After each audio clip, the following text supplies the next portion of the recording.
Alright. Hello, YouTube. Welcome to session 53 of the Witchmoon Vale. Uh, Last time, the party fought the cultists that were besieging Hammerfest over a 2-day period. The fight ended with the cultists breaching the walls using Umber Hulks. The town guard engaged them while the party rushed to their aid. After seeing the forces swarm into the city, the party decided to call in the favor from the Silver Dragon, uh, Atherlandrum. Uh, and the battle concluded with the dragon finishing off the forces outside the walls, while the guards and the cultists died inside. Not before one of the Umber Hulks destroyed one of the catacombs, releasing an unknown undead upon the world.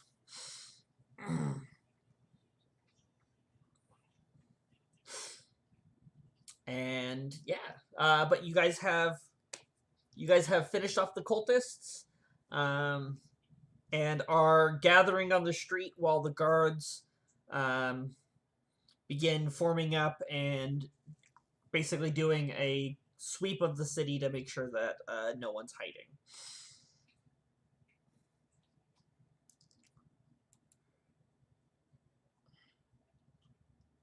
Yes. Here, I'll put you guys back on the map here. Yes.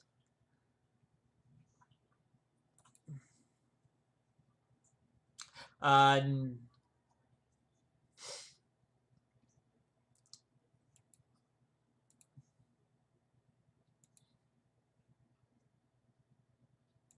um, the tits is right in front of your token there. The building that was destroyed was this one right here. And that's where the undead being emerged and then yelled that he was finally free and then appeared to have teleported away.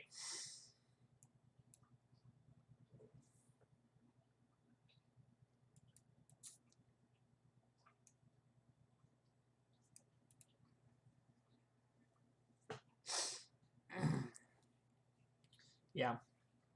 So, yeah. So the guards begin to scurry around. The captain.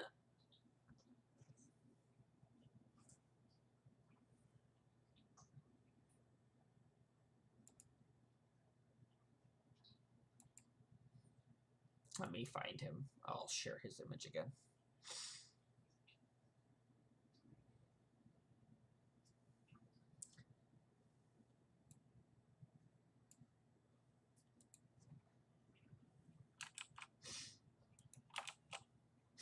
You were fighting the Roper, but this is what he looked like for those who could see him.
But yeah, no, that the catacomb was the one next to your guys's, so you don't know.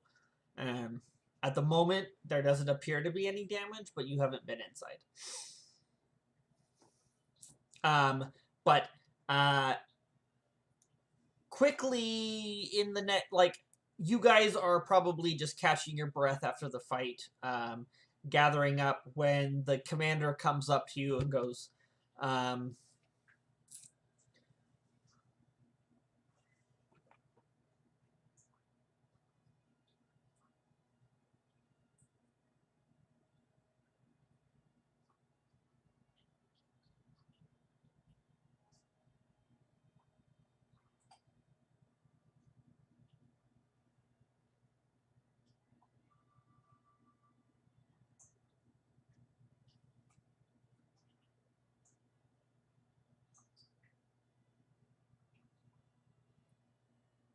was that Cathar's journal?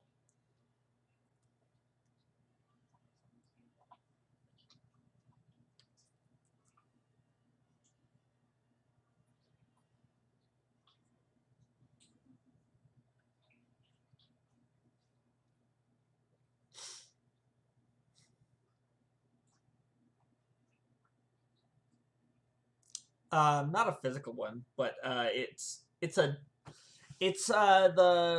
I think it's the journal that you guys, well, you didn't find it, Brutus, but the party found when you guys raided the bandit leader.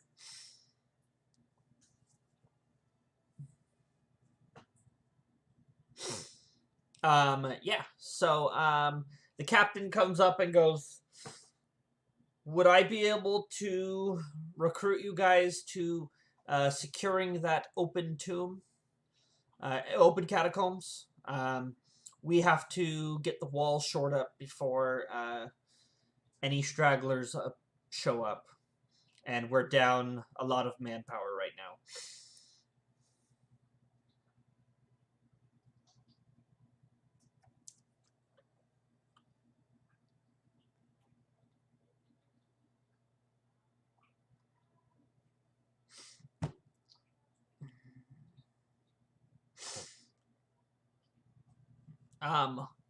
Probably, but that's kind of why I need the catacomb shored up. Discover if there's anything dangerous hiding within. Prevent it from wreaking further havoc on the city. Because the catacombs, that's why we don't open new ones, or don't let people go delving into new ones, because the unknown, there's lots of possible dangers.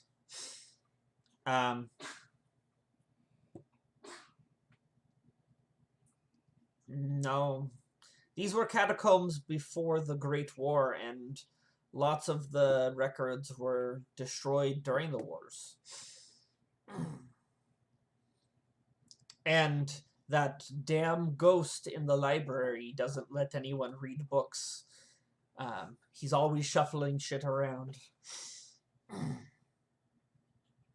You guys remember seeing the ghost in the library, and he was moving books.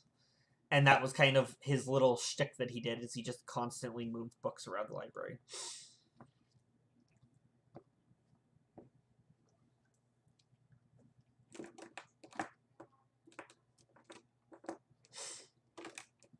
Oh yeah, the librarian died.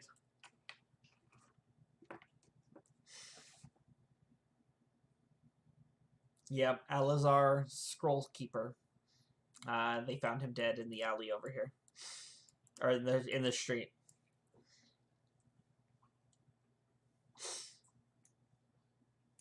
Well, there is no building there anymore.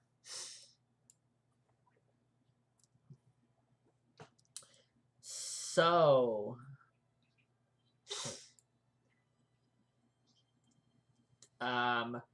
so yeah, before you guys descend, the dragon goes, come. Yes, it's been more than a minute.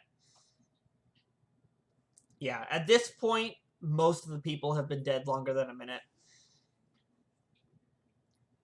And I don't think there's enough diamonds in the city to bring people back. Mm-hmm. But yeah, no, the city guard are scurrying all over the city, setting up perimeters, hauling wood and stuff, and building fortifications and all the breaches in the wall.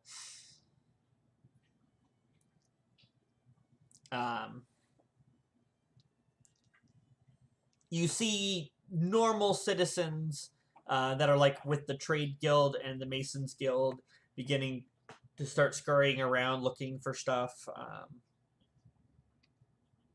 getting sent on jobs to repair damage, things like that, like the trying to prioritize the urgency of stuff.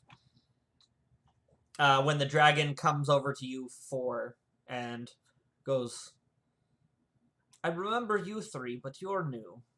Um, is there...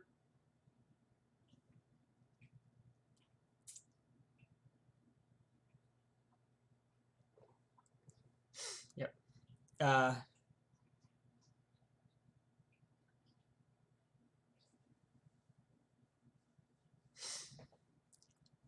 But the dragon goes, I believe my debt is paid, but is there anything I might be of aid before I depart? I can't be gone long. He'll place his claw on your hand and kind of give you a little shake. Yeah.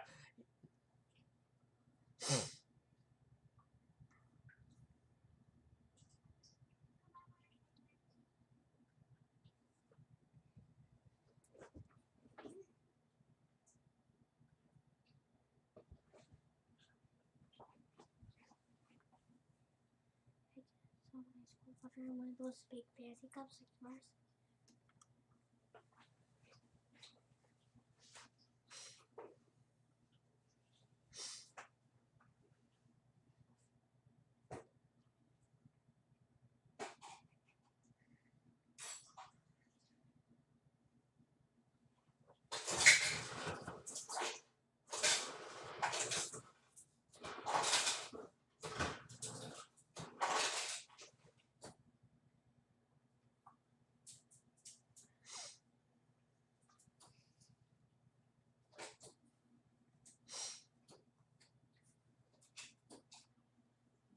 Well, I like my new den, lair, cave. But if the villagers of this is Hammerfest, I believe.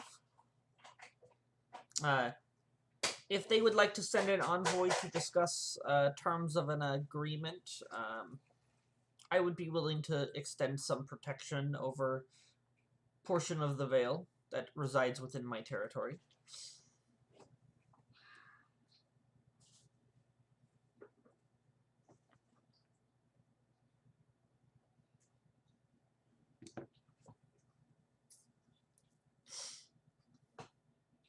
The guard captain will step up and goes, "Thank you, our mighty dragon. We appreciate the aid. One of my men tells me that you saved him from the monsters outside the wall. I am very grateful." And he'll acknowledge him and so be like,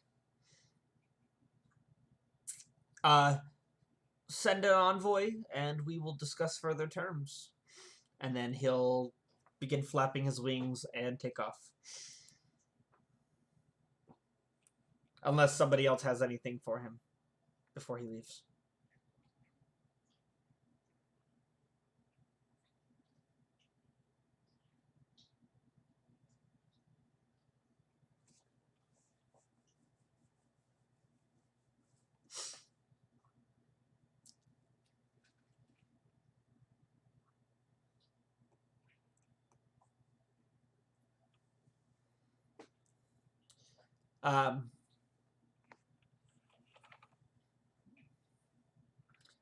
The shirt did not disappear, but the magic imbued into it,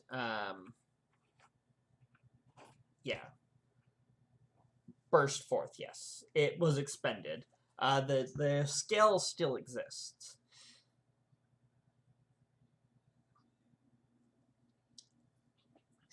He'll be like, your companions here know where to find me should the need arise.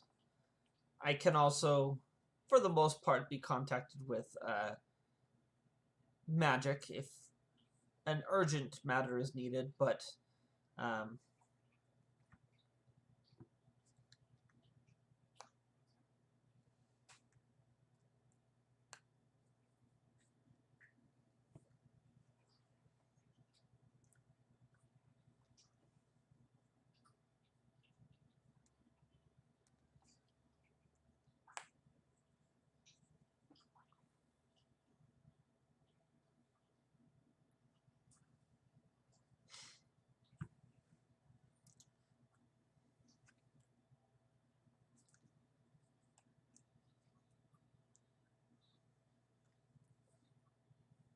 yes.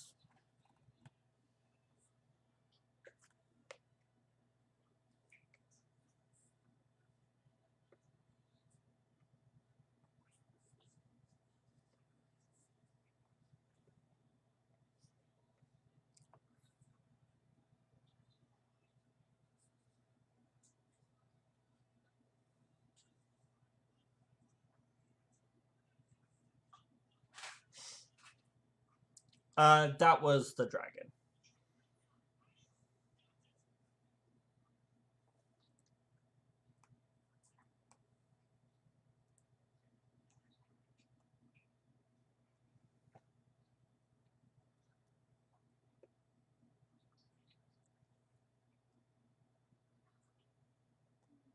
He'll nod, be like, appreciated, but I was aware that he passed when you slayed him.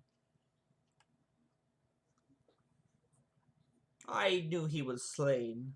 Um, you three seem to be pretty capable, so I had my assumptions, but I did not know for sure. People come and go.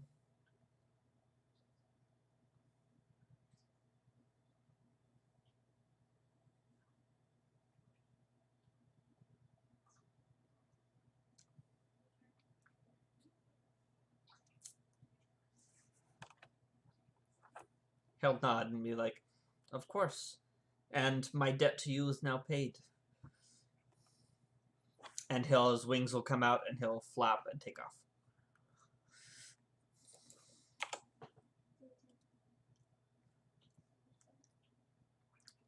Three blue guys, I think. Four. No, three. Three.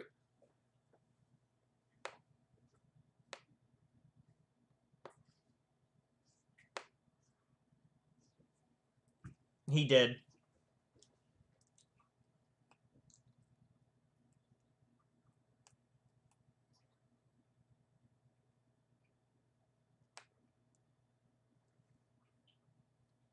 Because he did kill a lot of the really strong elementals.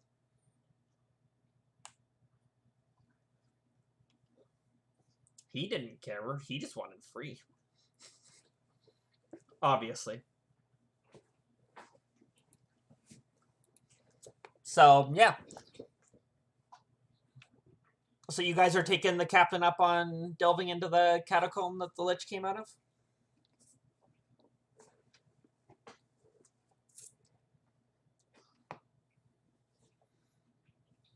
Okay.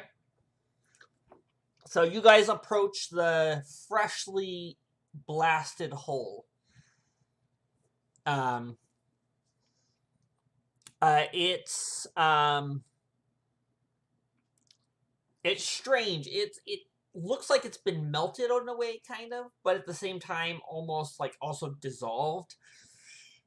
And you can see that as you look down, that there is the remnants of stairs that you have to would probably have to kind of shimmy down an uneven slope to get to them, of where you assume the descent into this catacomb is.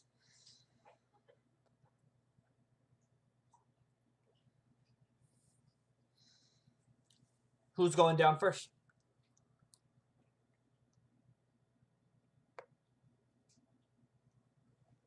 Okay. So you guys land on the stairs, and you look down, and the stairs descend a little ways. There's a couple turns, and as they kind of spiral down a little. This one appears to go deeper than your guys' own catacomb.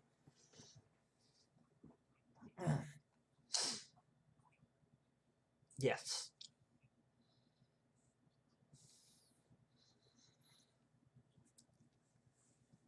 Is everyone else going?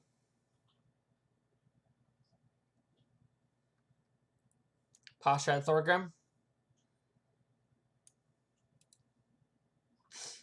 Okay.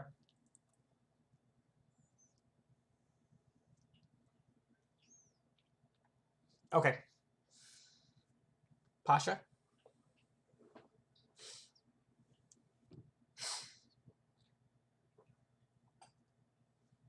No, it's fine. I get it. Okay. Okay, so you guys descend and you enter into what looks to be like just like a cross section hallway kind of thing, with it what appears to be heading north and south. Both of them seem like they only go about 20 feet, and then there's a door. I don't have a map for this, sorry.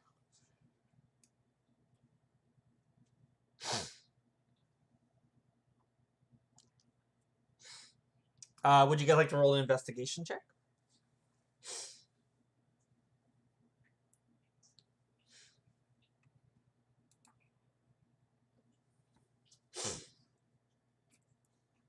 Okay.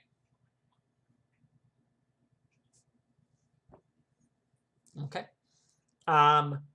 Brutus, you notice that the walls once probably looked really beautiful with carved smooth stone, but now they appear to be like scratched with all kinds of symbols and writing and like as if somebody has been down here carving into the wall, like writing, and you start to notice that even over areas that have been written on, there's more written over it, like as if they ran out of space and started scratching out more over top of what they've already written. Tenzin, you notice that the floor, there's two distinctive trails on the floor that looks as if the floor has been like divoted from the passage of time and someone walking over it, the erosion of feet. It almost looks like a wagon trail with just two ruts, kind of, but they're a little wider, and they run back and forth across this hallway back to each door. You can, with your 17, you can assume that yes, it definitely appears to be someone has been walking.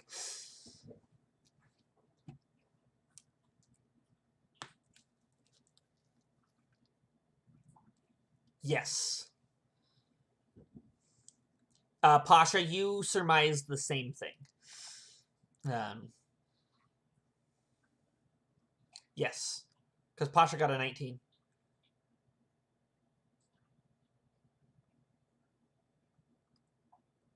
I don't know why she has advantage.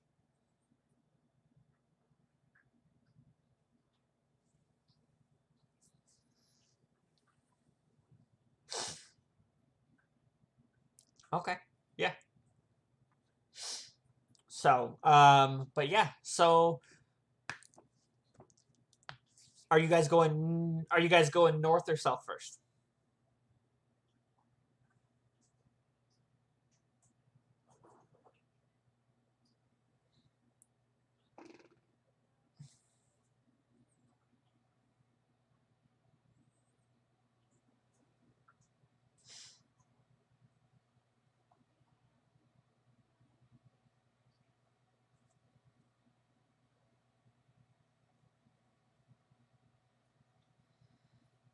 What do you?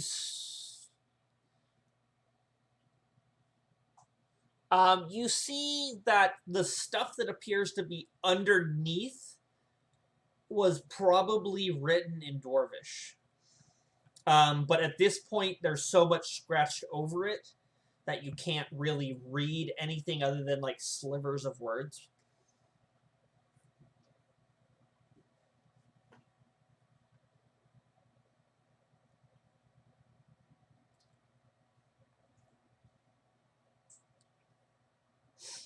But that's kind of like everywhere.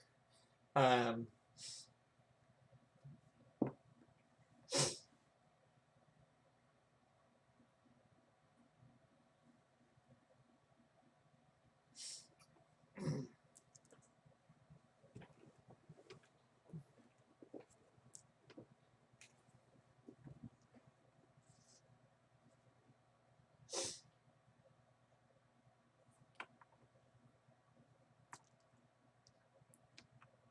Celeste.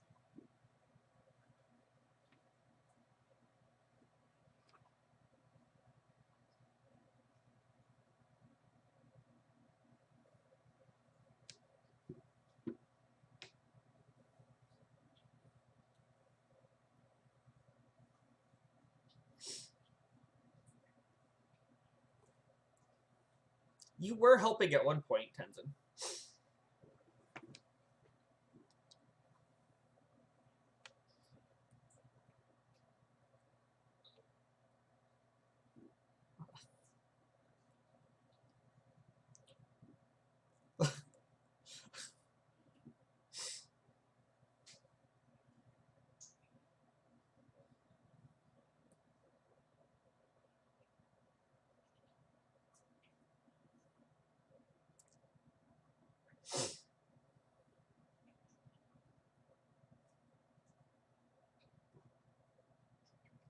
Um, I he's being genuine. He does not know what the language is.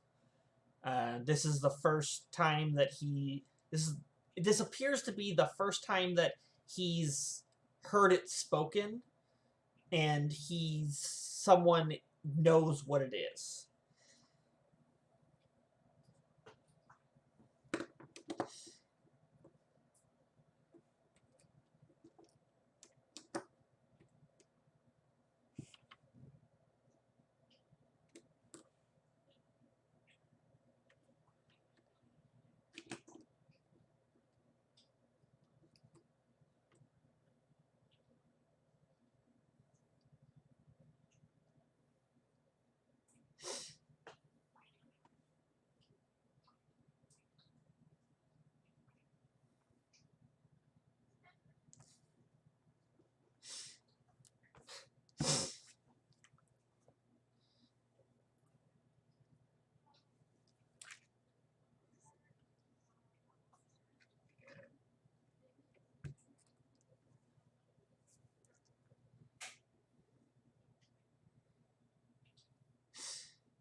Okay. Uh, so north or south?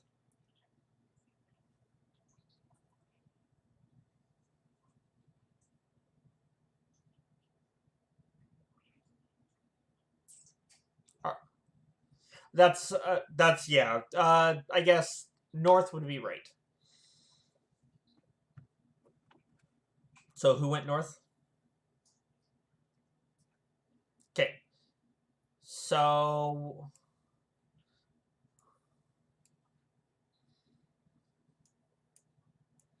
I'm just gonna bring you guys over just so I have.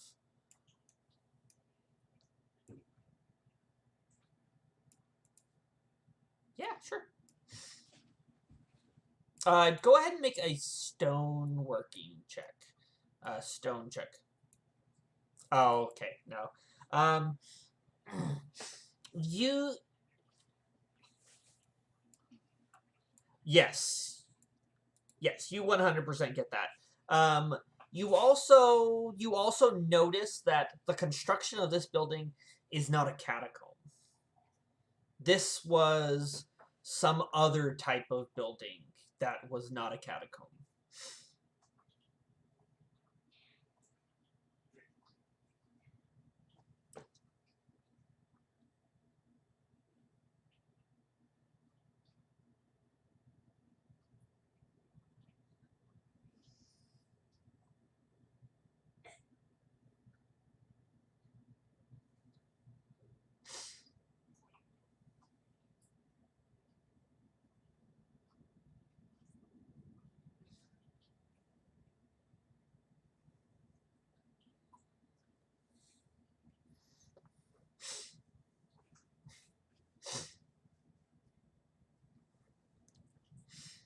Okay.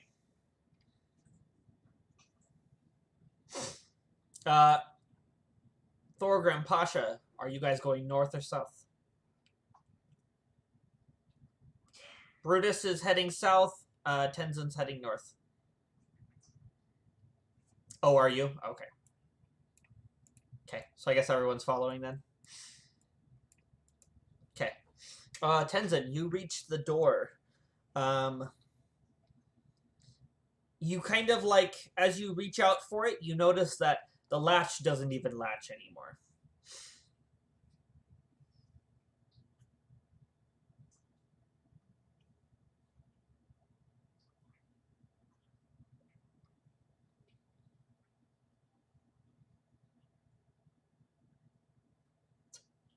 Okay. Make a perception.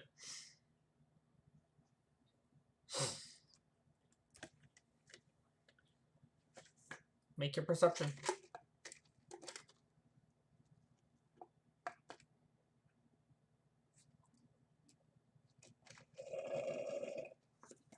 It's dead silent.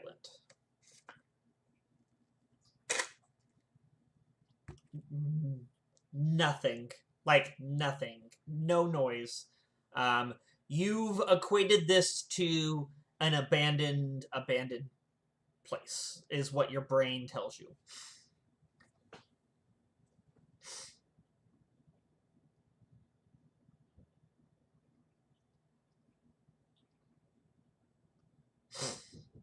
Okay. Okay. As you do, you watch as some crystal sconces on the wall, as the door opens, they flicker to life and fill the room with a blue light. um, you don't really know that. No. But the room seems pretty empty, and you notice that the trail from the room is going into this room. And as it goes into this room, you see it starts to spread out and kind of spread out and separate and move around the room, the trails. You can definitely tell that he paced the same routes a lot, but he spread out once he entered in this room, and there's more of them that are less eroded. But at the center of this room, you see a statue that is so finely carved that when you first laid eyes on it, you thought it was a person sitting there.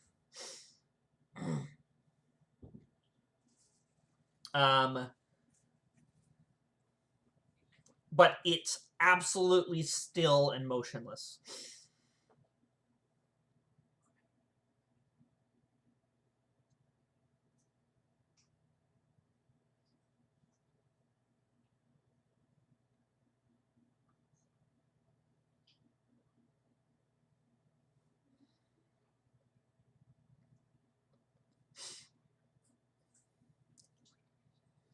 Okay. Why don't you go ahead and roll an attack? and then roll a dexterity save.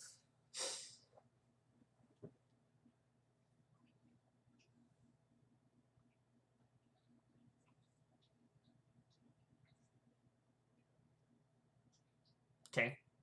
Go ahead and roll a dexterity save.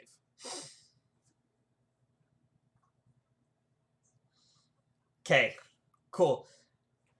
So you see what appears to be a person, and you just immediately, with the bloodlust of the spear, you just hurl it.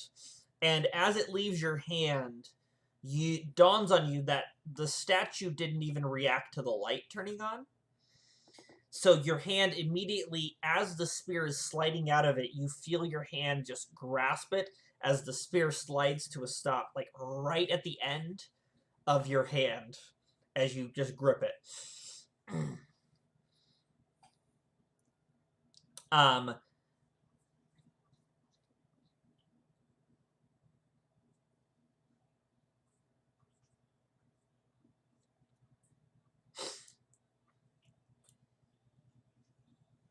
okay.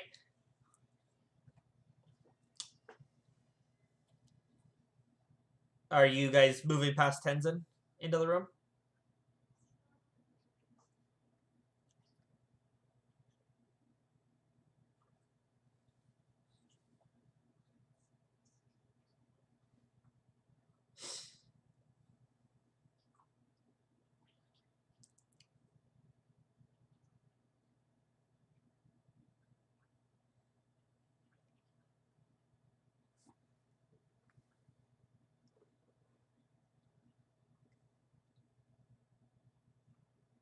Yes, this is not yeah, it's not flames, it's just a stone on the wall, like in a sconce, that's glowing. Yep.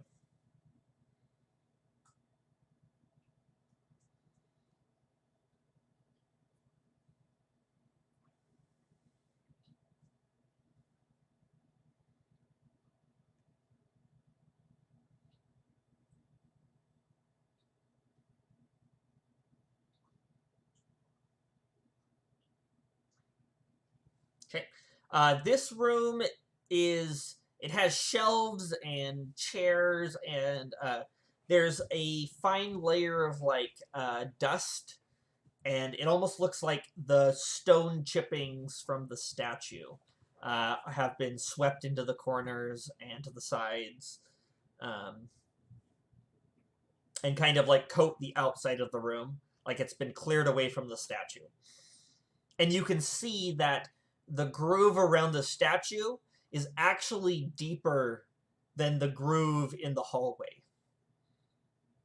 So there's like a ring that goes right around the statue. Um,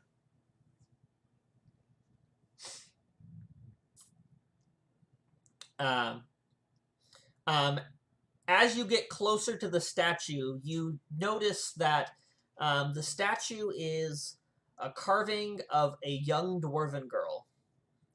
She still appears to still be a child. Um, Upon closer inspection of it, you notice that on her face, uh, in what appears to be made of like gemstone or diamond, there's tears that are running down her face. Um, her eyes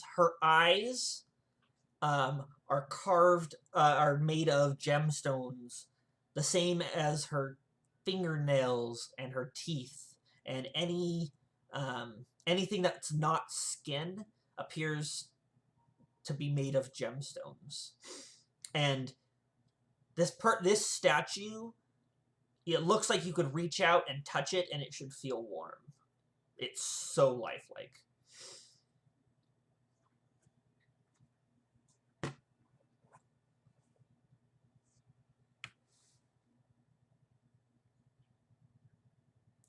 This is a young dwarven girl.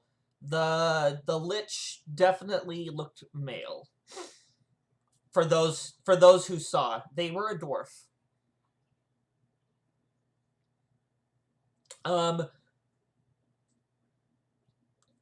Who speaks Dwarven? So everyone that speaks Dwarven, there's a plate at the bottom that has has words carved on it in ancient Dwarven script. It's similar enough to modern Dwarven that you can decipher and read it. Someone, or Thorgrim, because you're a natural born dwarf, go ahead and make a stone cutting check for me. Or, it actually works because he wouldn't know what it says.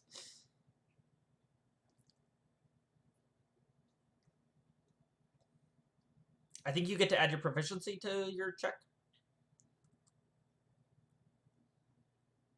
Okay.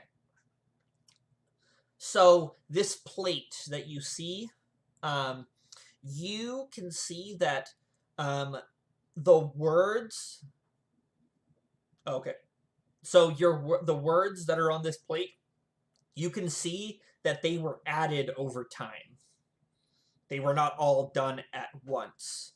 They were added very far apart from each other because you can see the residual like fade of the stone from the ones. But from top to bottom, Theora Silverborn,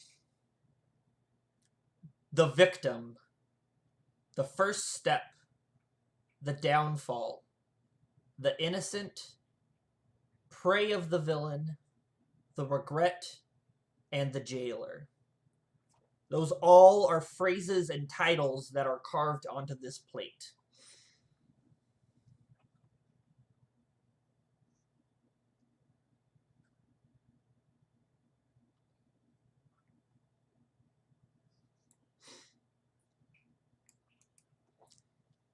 Silverborn?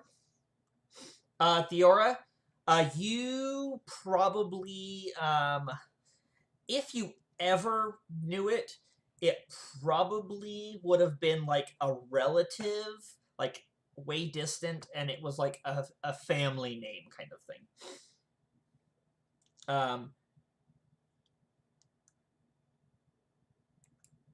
You don't know of anyone that by that name that is somehow related to Hammerfest, though. That you know.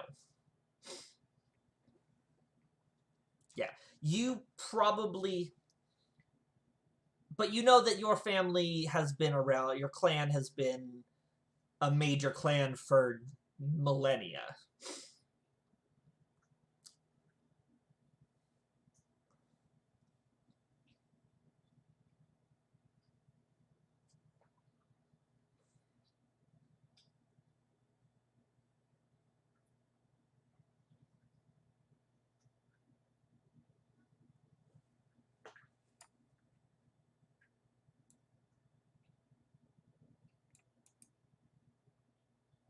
Here, I'll paste it in notes, the text of the...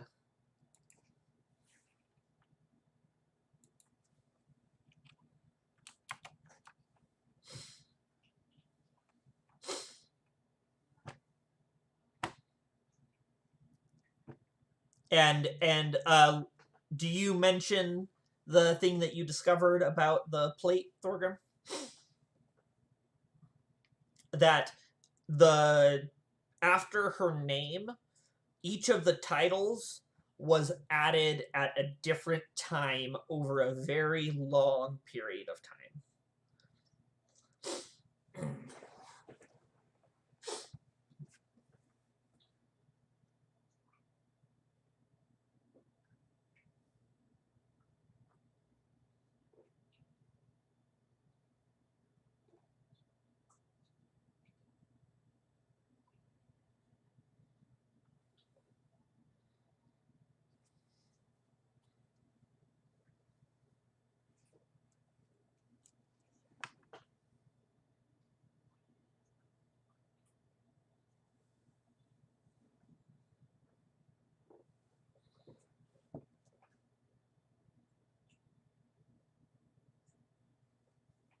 Okay.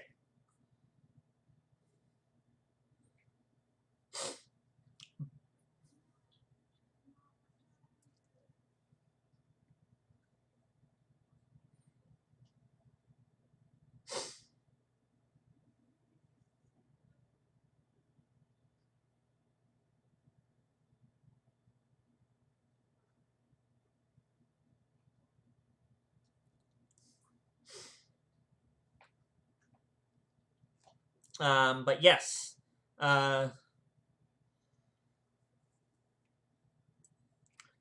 You rolled really high on your stone check as well, Thorgrim. I'm gonna there's a little thing that you notice about the statue that everybody else kind of passed over. There is what appears to be a tiny, like, almost slit along the little girl's neck. That you almost missed. This is a child. Like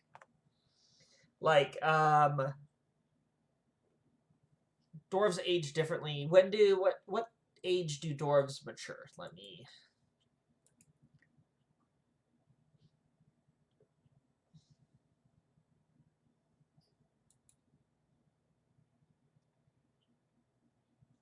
I'm looking here real quick at dwarves.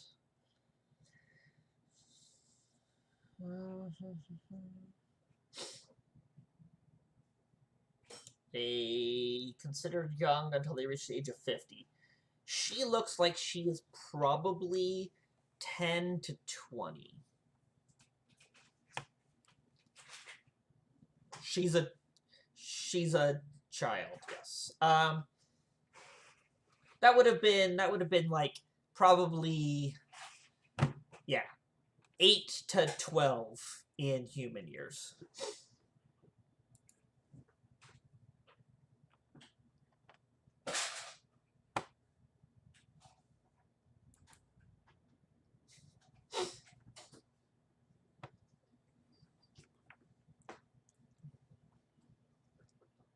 So, but yes.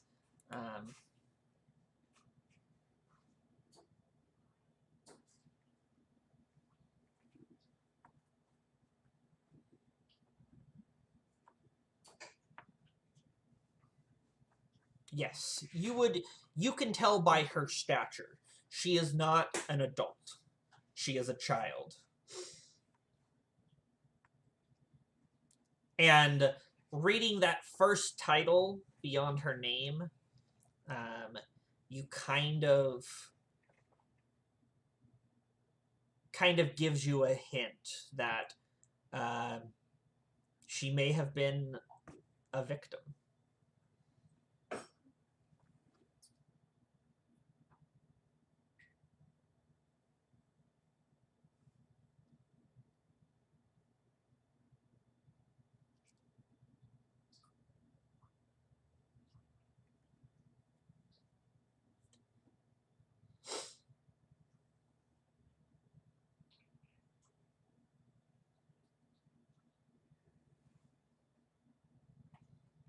Make an insight check.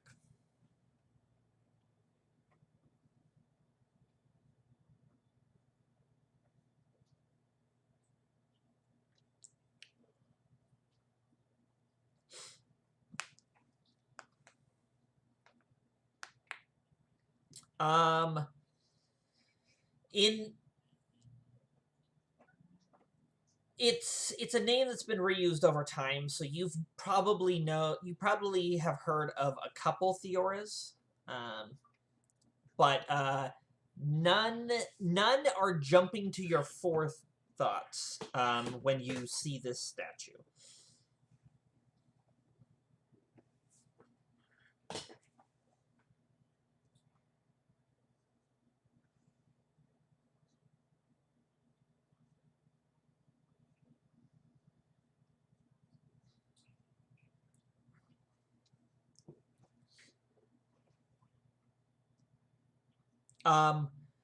So as Thorgrim explained it to you, it has her name on the plate, and then underneath, each of the things with the comma or the period, wherever it ended up being, is a new title that was written and added years after the last.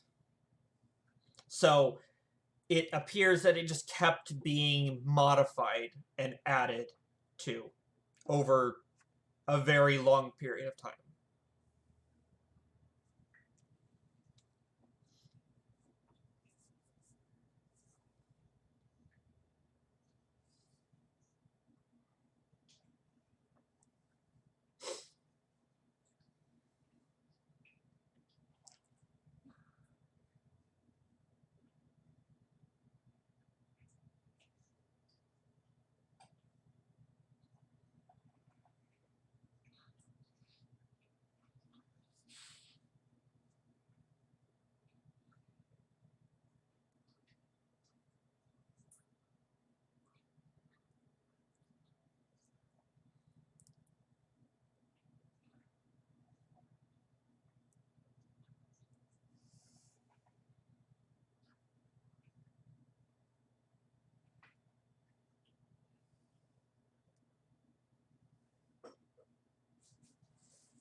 The reason it's not working is your ice stone is outdated.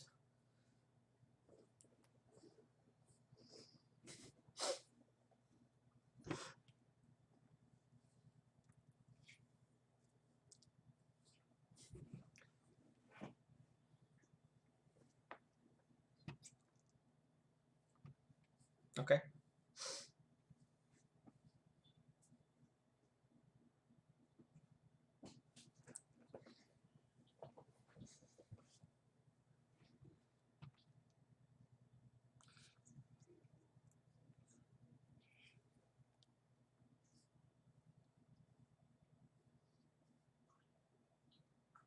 Who are you sending it to?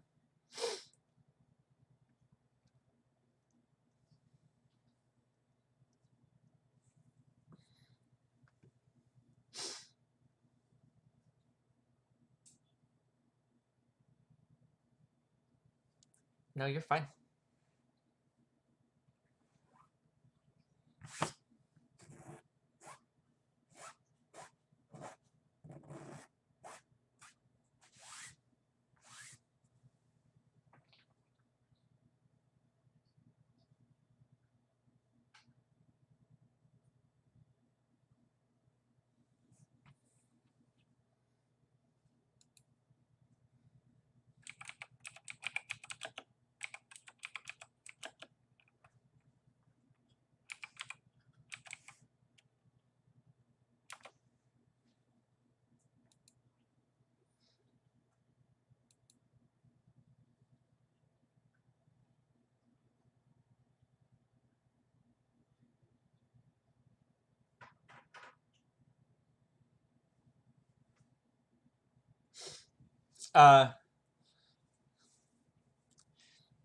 So you've got the new Android Cell Stone.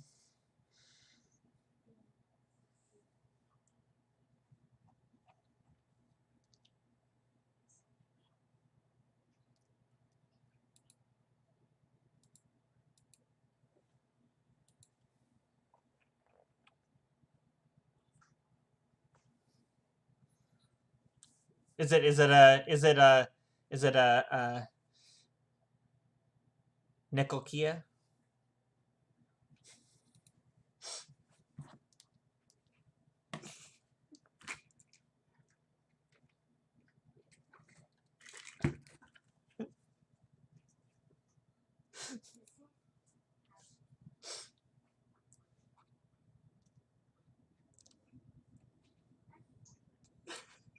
Sorry, Thorgram, for distracting you.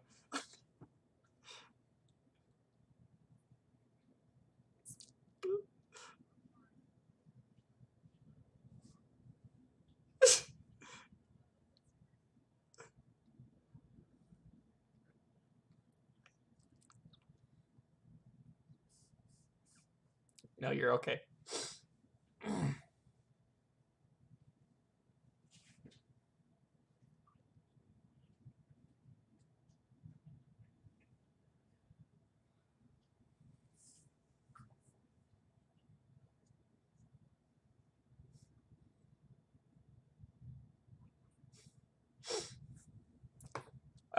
Miette has not watched any of season 2,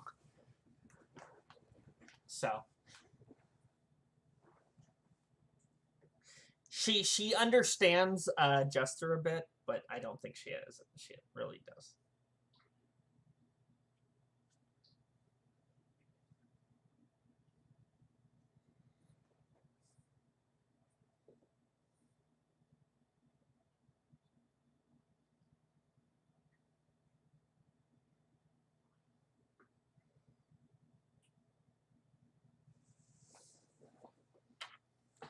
Grandpa.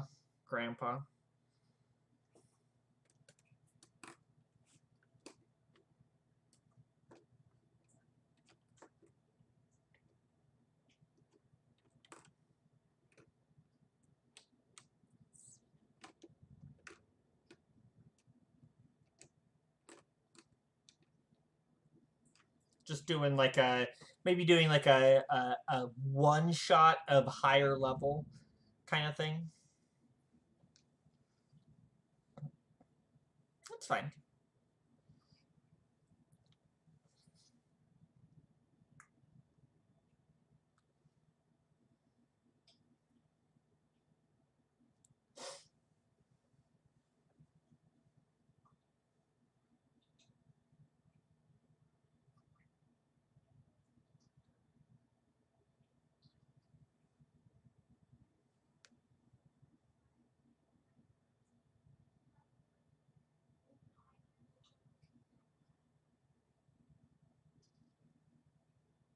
You ready, Thorgrim?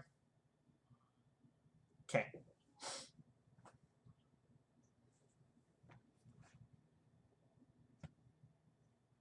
So everyone except for Tenzin.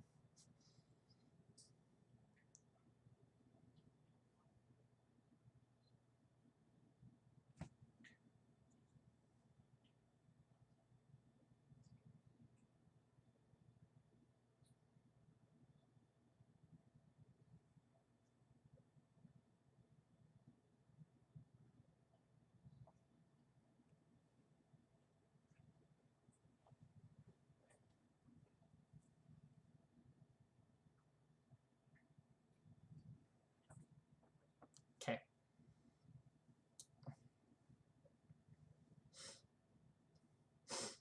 Okay.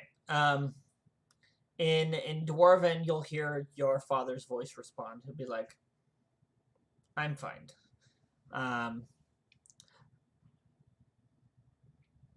A Lich's Sanctum, Fiora Silverborn. I don't recall, but I will check the clan archives. And he's like, "Good to hear your voice." And then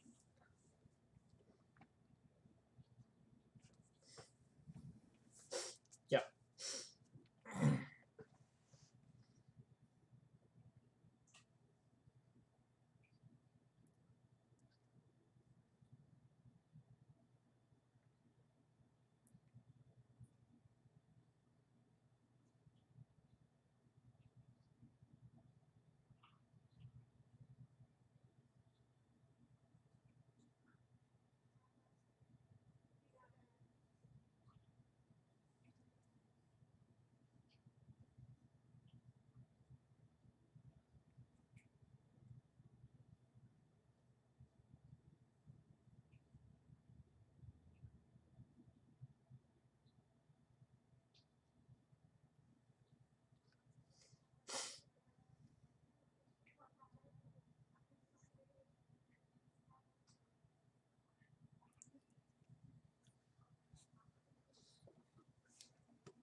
That's all that appears to be it. The shelves on the far wall, you do see that there is a couple like carving tools that have been that just are resting there. Yes.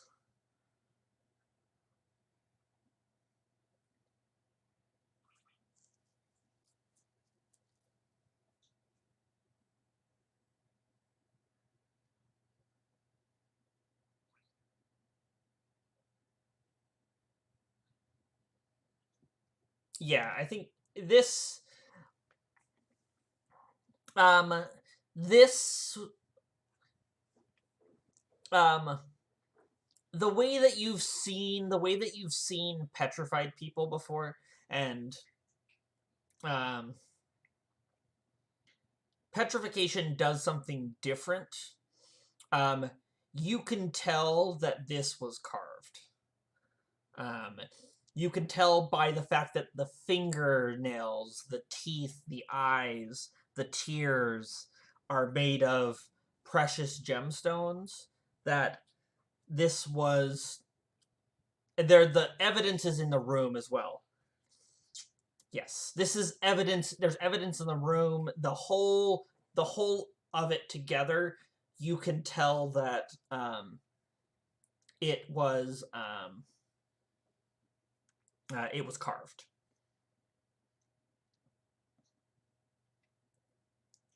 Oh, Brutus, your insight check. Um, you kind of the transition of the names and the titles that you see kind of makes sense with the scratchings on the walls.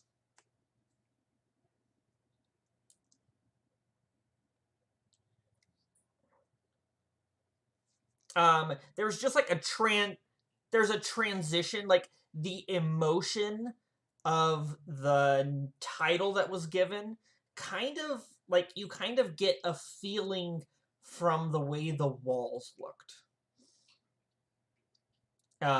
The ones that appeared most recent felt like um the ones that matched up with the jailer kind of things, whereas the ones further back you could tell were in dwarven, and the like little teeny like phrase that you could maybe see or whatever kind of matched up with what you would assume would be the mental state of someone carving this title for someone.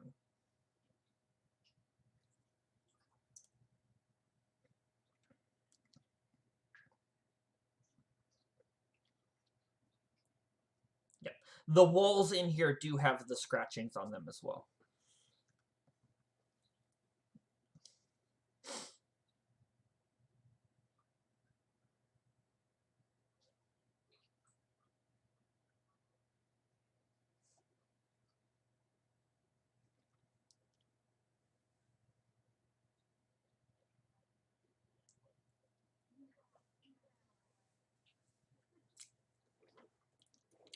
There still was another door to the south, um,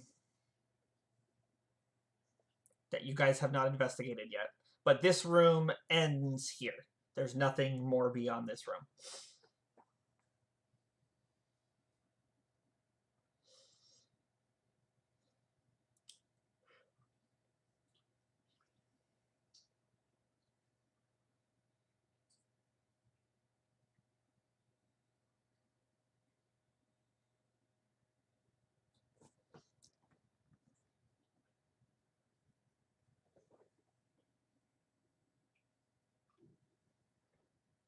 Okay, who's leading?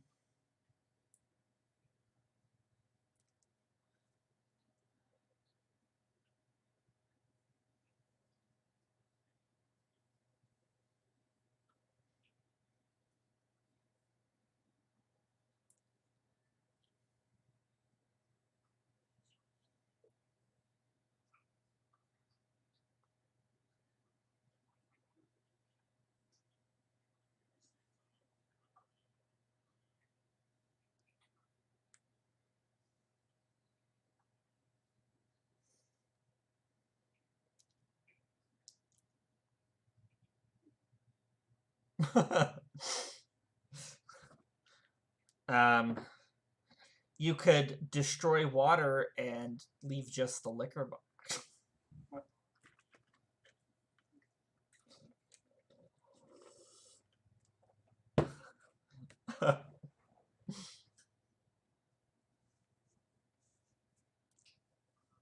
divinely distilled. Divinely distilled.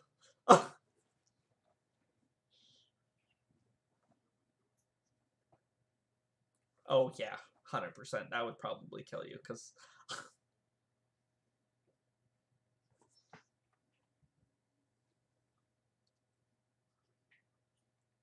Okay, so who's leading the stroll to the other side? Okay, who's after? Okay, I'll just. Okay.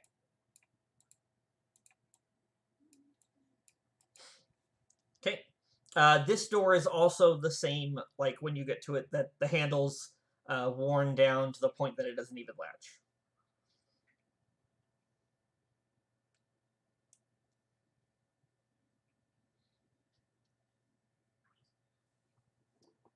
You're all a little rough, yeah.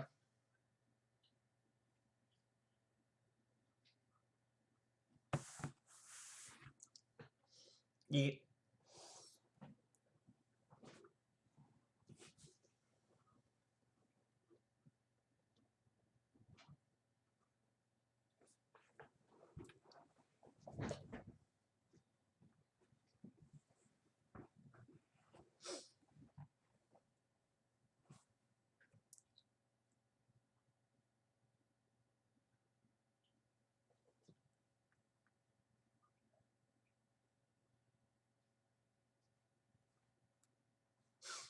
okay. Okay. You just gonna push the door open? Okay. You push the door open. It slowly slides open, um, and this room also bursts to light as the door opens, with the same magical stones. And in this room, you see what appears to be a desk, um, a chair, and a single book sitting on the desk.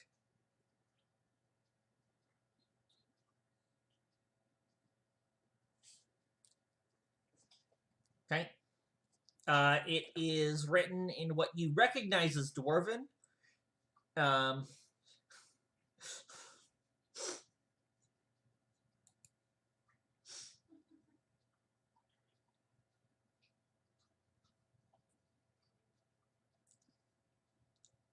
okay. As you flip it open, you notice that the first page is dated. Go ahead and make a history check for me.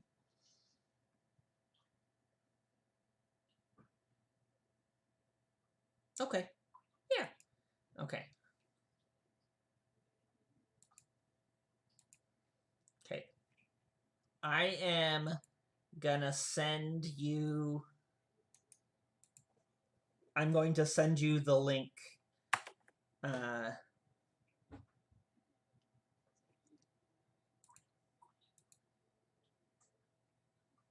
or you can choose to read it out loud or whatever you want to do.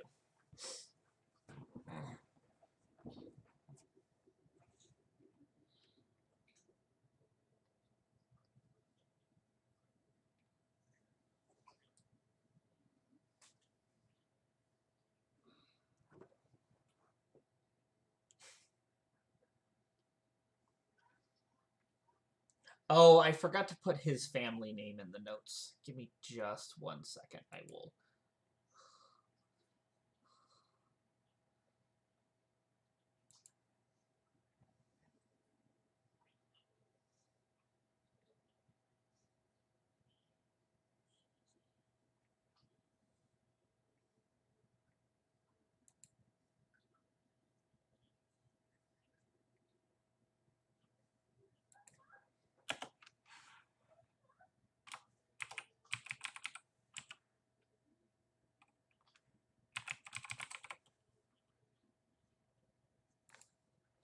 Okay, I added his name there, Brutus. His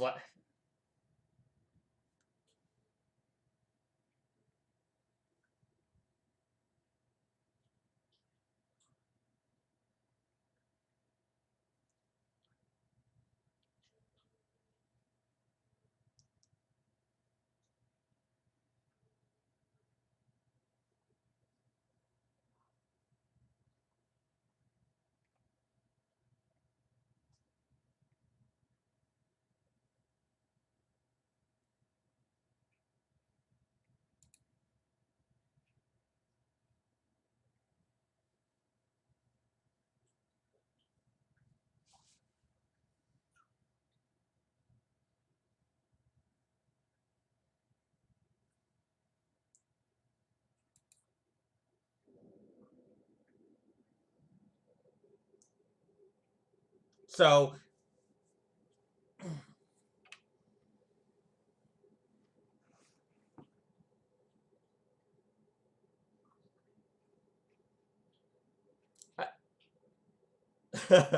yeah, I'll share it in the notes.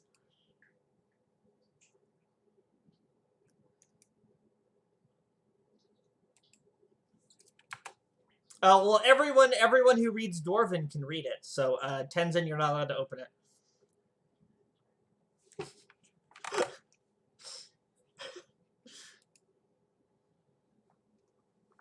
Okay.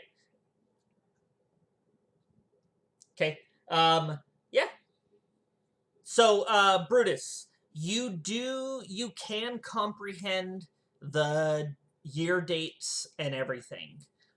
You've done enough reading and know enough history that you can correlate the year reference.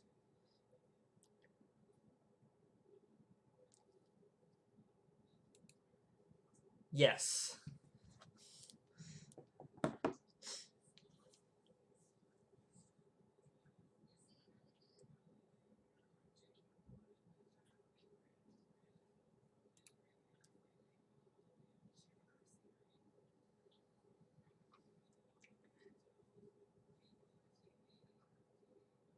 You should keep reading for our viewers on YouTube.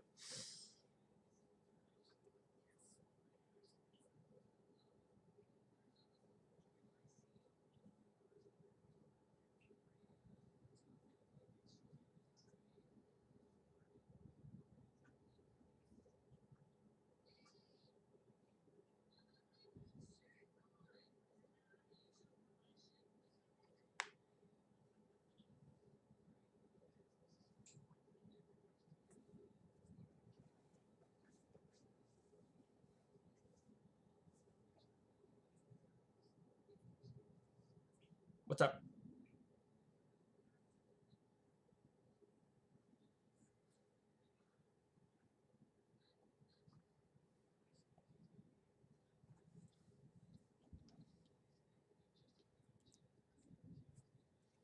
Here, I'll switch you guys over to the map so you guys can see the map.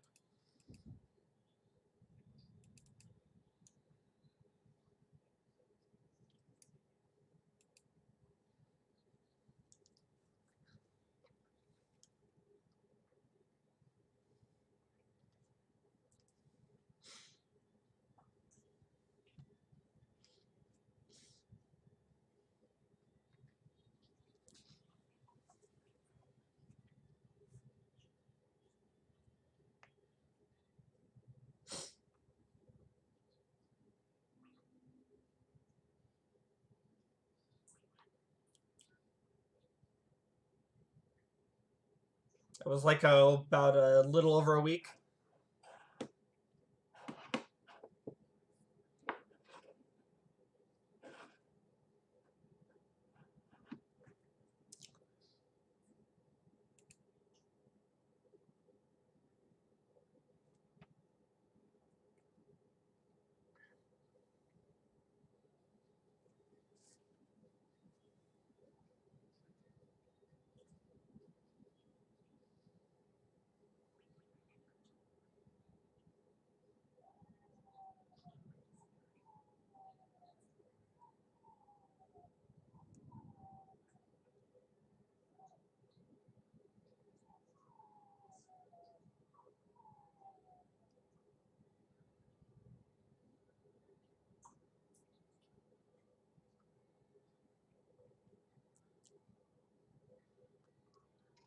you the Shadowfell has been the Shadowfell is kind of like it's general knowledge.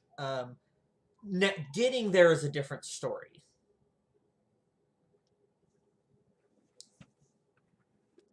The Shadowfell would be something that would be known by most people.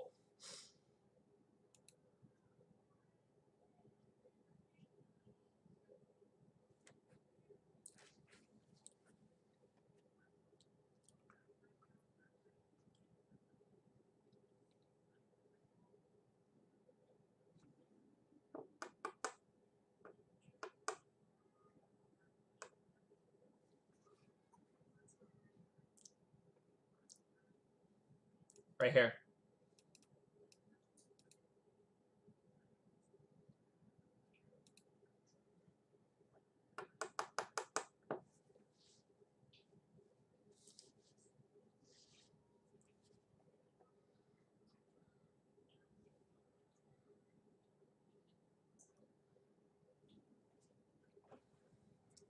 I have my little marker there where you're at, Brutus, if you need to keep track.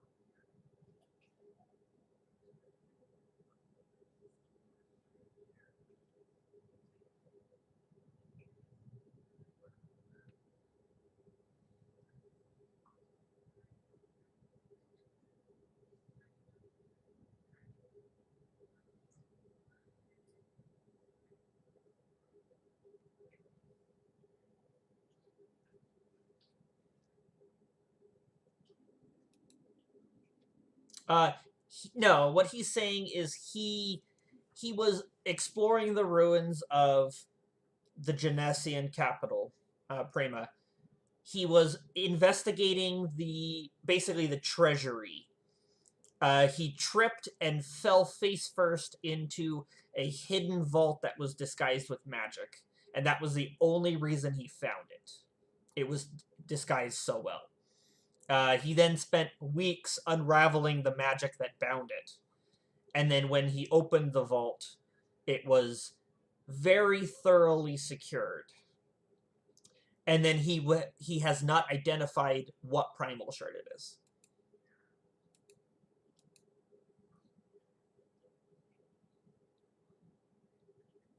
There was a primal shard in the vault that he unlocked.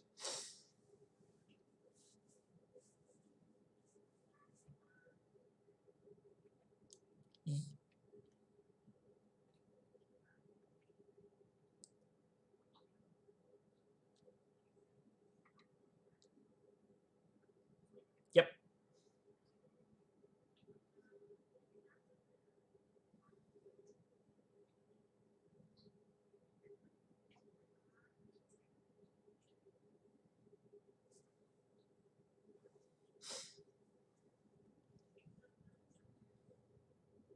A very strong metal.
This is the basically the rest of the journal.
You do, and I need you to make an intelligence save as soon as you see it.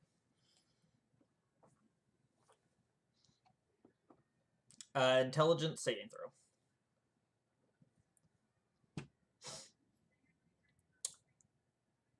Okay.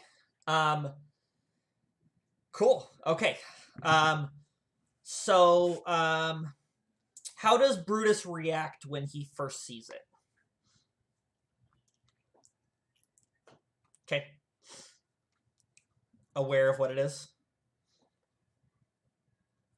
Here, let's jump into whispers, Brutus. That'll be easier. Okay. So, that is the symbol that was described to you on the wall of your parents' house after they were murdered. Yes. Someone would have drawn it for you, or it might have still been there if they had not cleaned it up yet.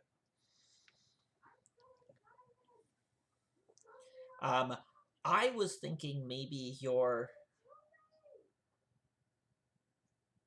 since that has happened, you learned about that probably within the last 6 months.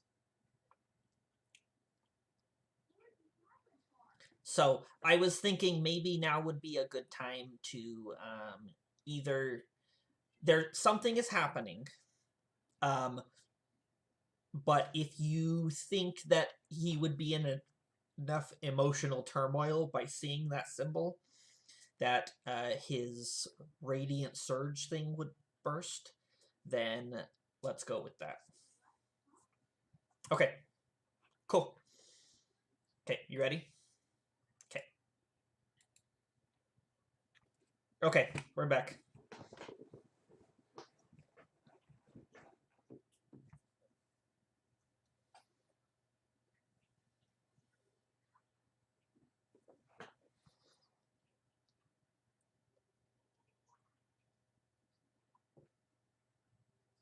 So Brutus just kind of like flips the page, and this symbol is presented directly in front of him. It's the token that you see there. It looks like a helm. You all actually recognize it.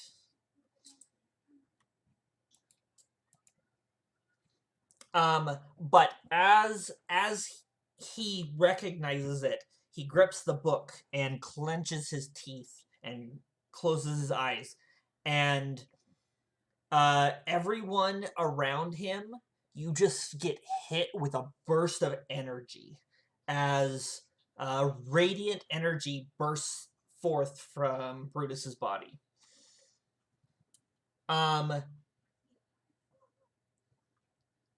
Make yes, it does. I need you all stare at Brutus in awe as this energy is just radiating from him, and you watch as through the light you see these little orbs kind of flickering around. Brutus, you do not see this. Everyone else, though, that is looking at Brutus sees probably dozens of little orbs floating around him and kind of flitting, um like flitting around in like a swarm almost is the best way to describe it.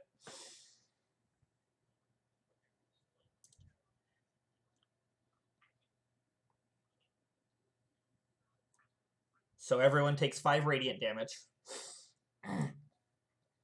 It just happens. And then Brutus, you collapse to your knees and you take 2 levels of exhaustion.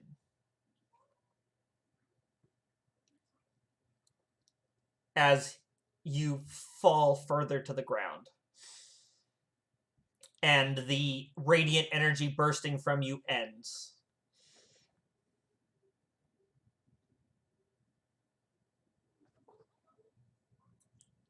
He's still gripping the book. Because you said you gripped the book, right? So you fall to the ground and the book comes with you.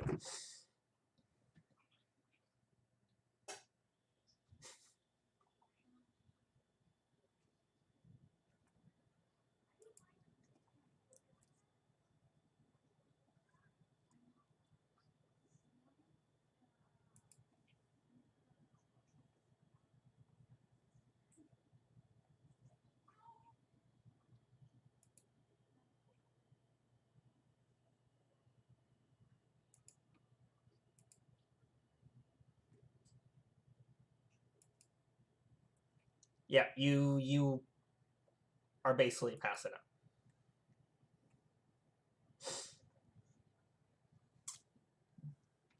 He probably is kind of like on his side almost, leaning against the table.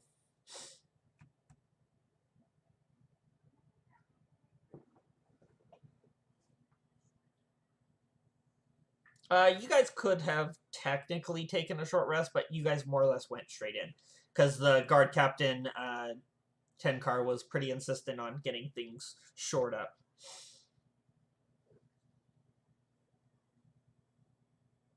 What is it?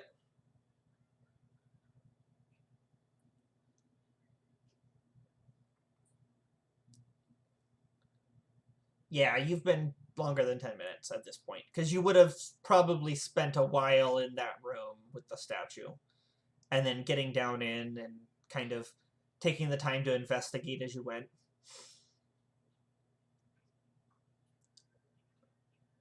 Reading the journal and everything, yeah.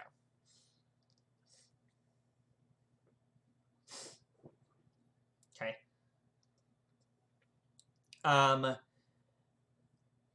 Besides his wounds from battle, he just appears to be very fatigued and exhausted. But you can't really tell much beyond that.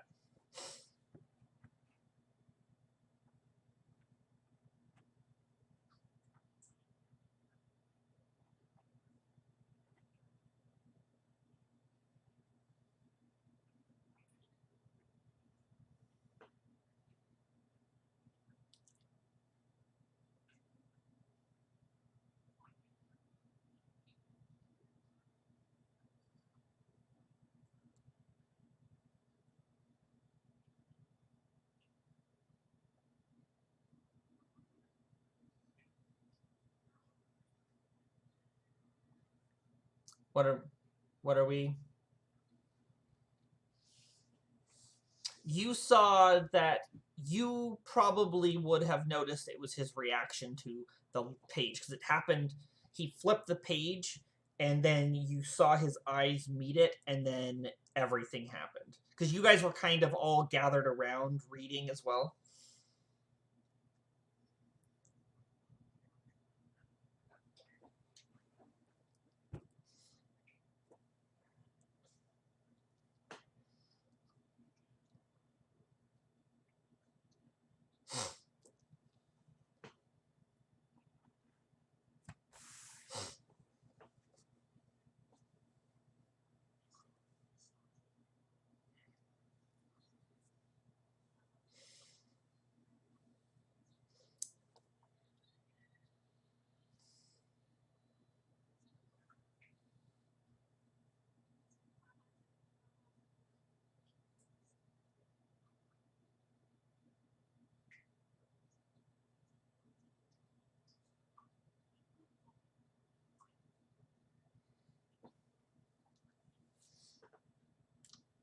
So, did you guys figure out where you recognize the symbol from that was drawn in the back of the book? You would have seen it, yes.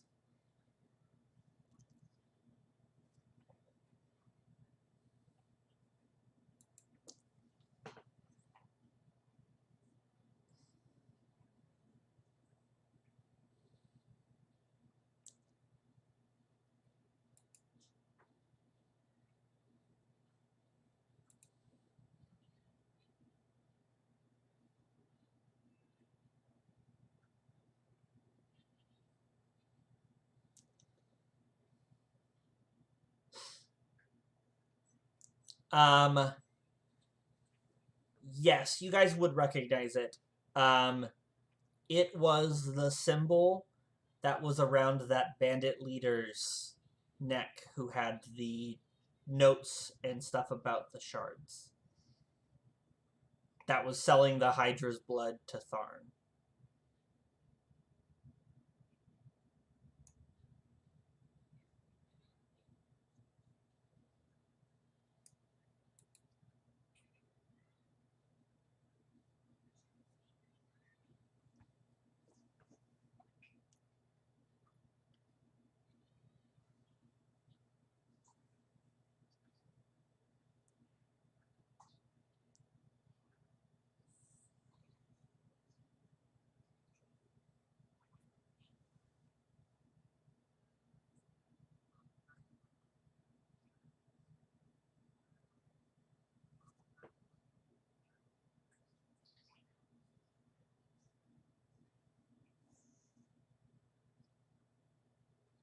Nope. Yep. And his research was happening like 12,000 years before. Um, you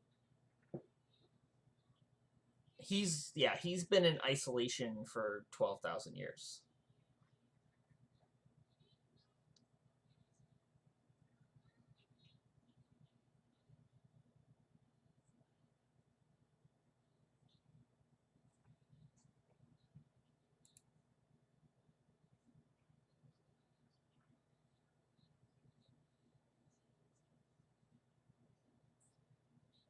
Mm-hmm.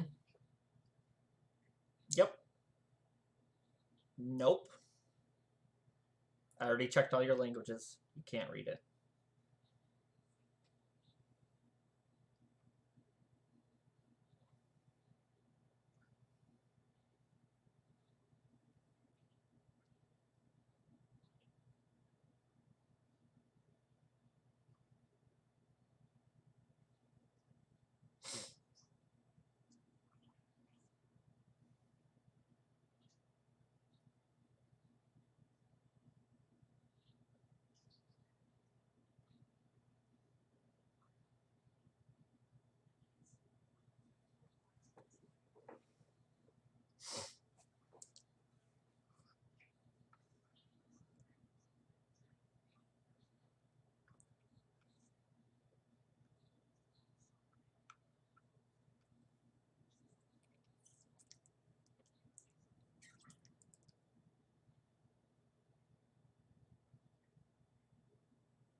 Yep.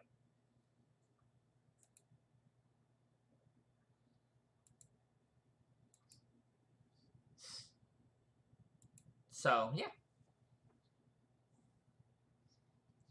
And this is the only other room in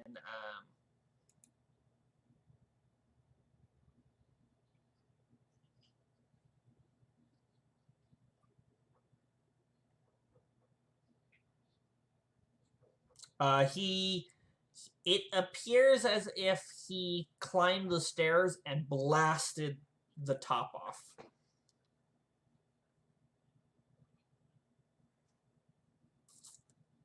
Yep. The Umber Hulks burrowed through the structure that was built at the very top. Yes, yes. Yes, they destroyed whatever seal was holding him in. Yep. This was after reading his journal, you understand that this was at one point his workshop where he worked from at the necropolis before it was a city.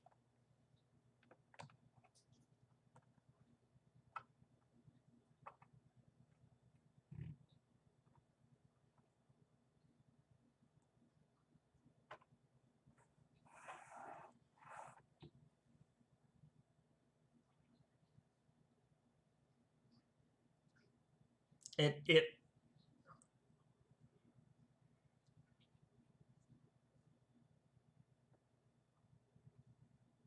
Yep, no, it's the symbol that Catharn, the bandit leader that was leading all the assaults on the area around Hammerfast and was selling the Hydra blood to Tharn.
Okay.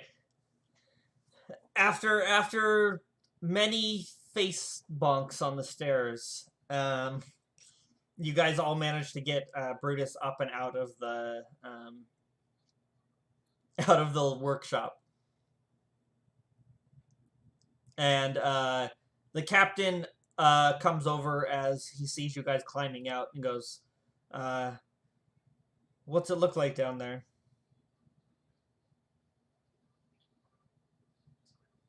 You could have, yeah.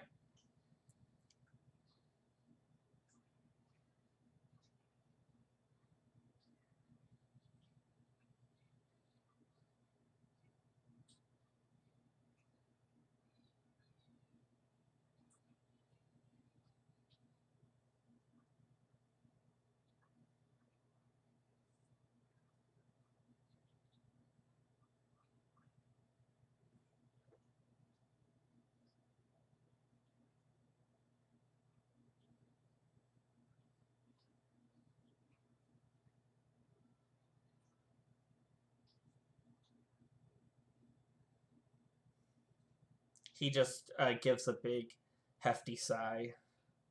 It's like, there's a reason we don't open any new tombs.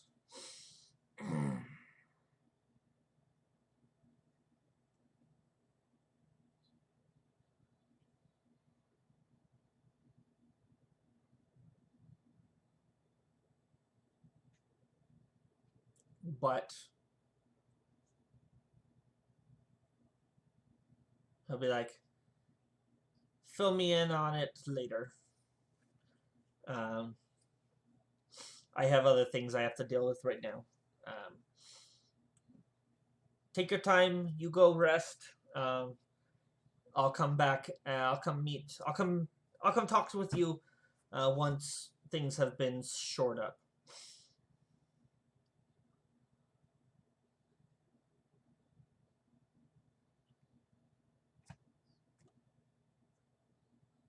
I'll come check out the tits.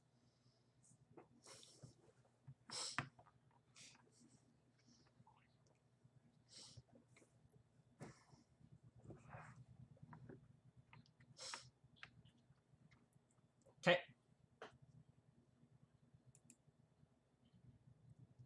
Okay. So you guys work yourself into the tavern. I assume, are you taking Brutus to his room? Okay. Okay. Yeah, I think it's the one you guys claimed.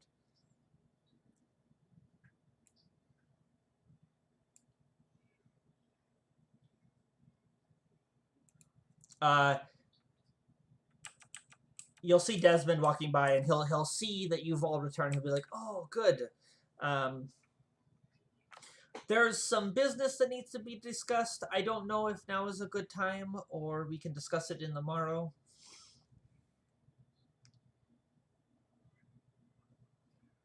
It's just about the tavern. It's finances and things like that. I just need to get some discuss with you some of the stuff that has come up. It's nothing super urgent. That's why I was asking. So, it sounds like it was crazy out there.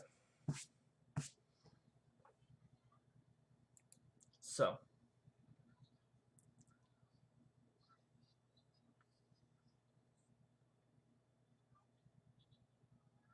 he'll nod and be like, uh, "Enjoy yourselves a meal and get some rest, and I will find me in tomorrow, or when I run into you, I will inquire again."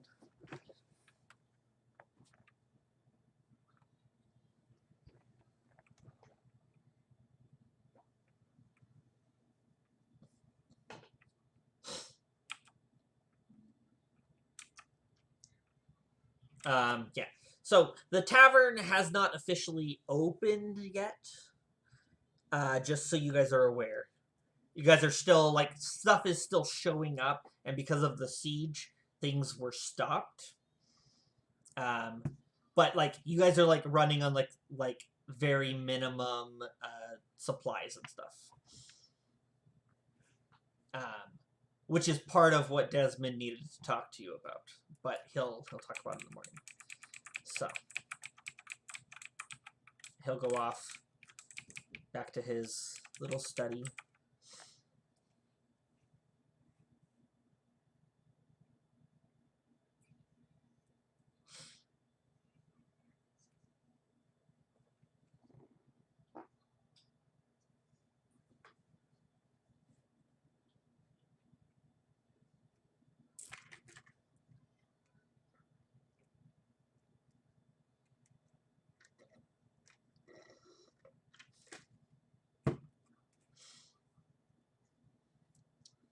Carry capacity.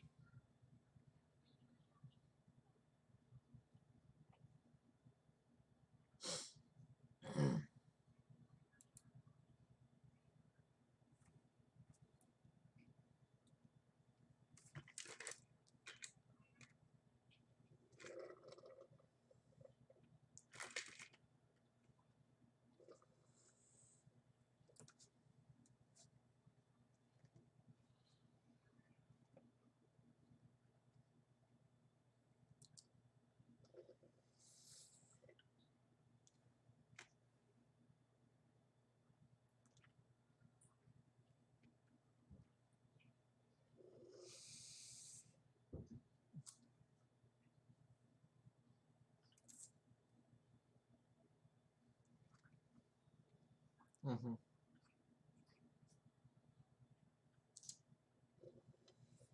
Okay. So, what are you guys doing this evening? Just eating and then going to bed?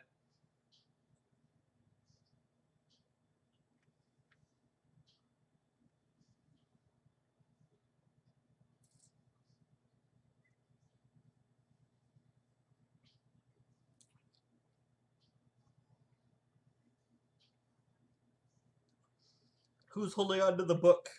The journal. Okay. Okay.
It's about a year.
Was that before? That was before. Yeah, I remember super long ass head cords.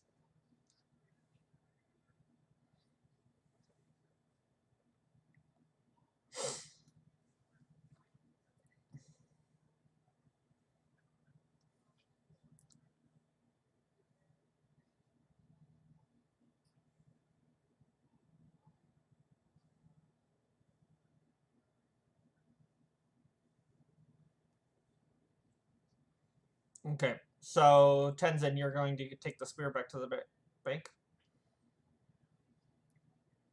Okay. It takes you probably like 30 minutes. The bank's like a block away. Kind of. It's just like on the other side of uh, the market ward, trade ward. Okay. Um, yeah, it just takes you a little bit of time.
It's while he's attuned.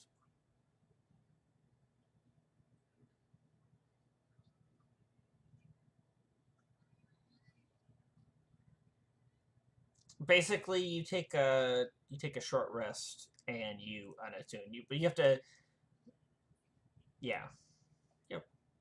Or you attune to something else and you let something else drop off. Basically, yeah.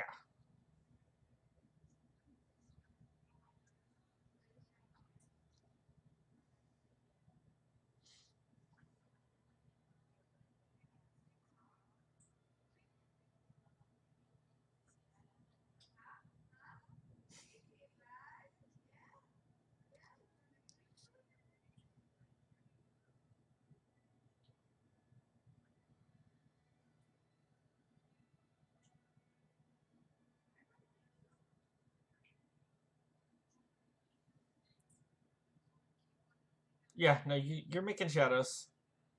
No, Pasha's still not casting a shadow.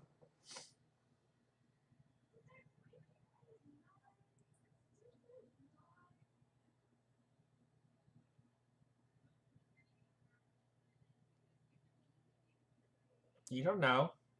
You noticed it. You noticed it on the road to get the spear.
Okay. Okay. The next morning, uh, Brutus, you can remove 1 level of exhaustion.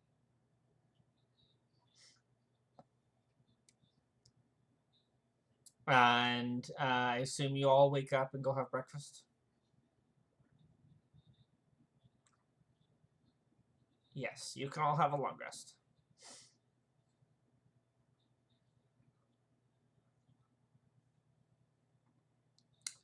Um,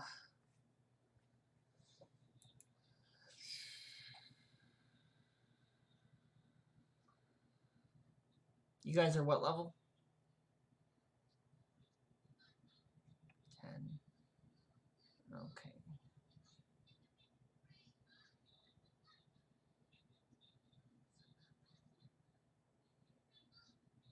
Yes, you get half your hit dice back.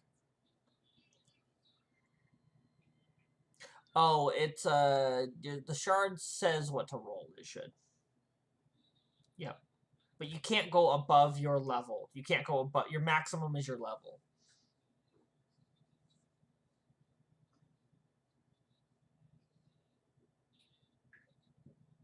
Oh.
Um when you throw it, it comes back to you.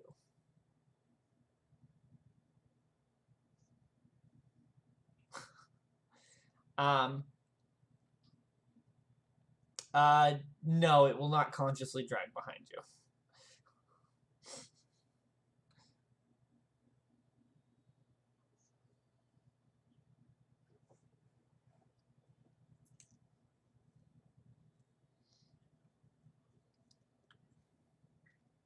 Mm-hmm.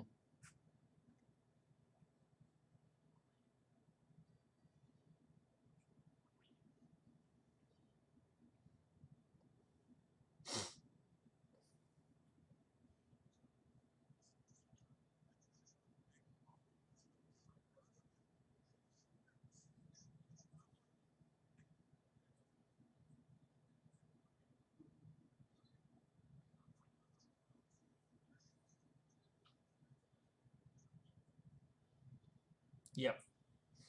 That's how they really work, but they're all having fun with their pouch idea.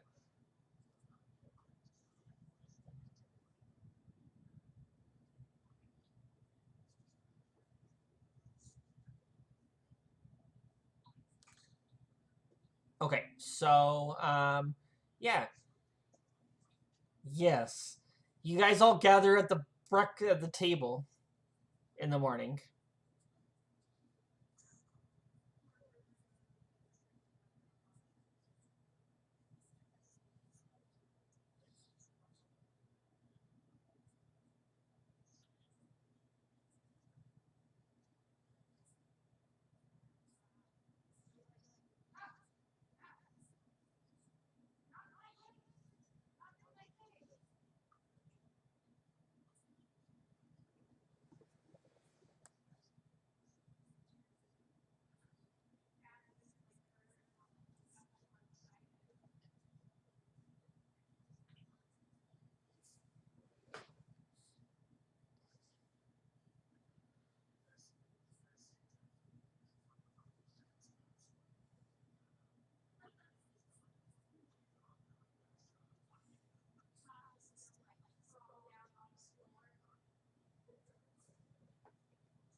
You?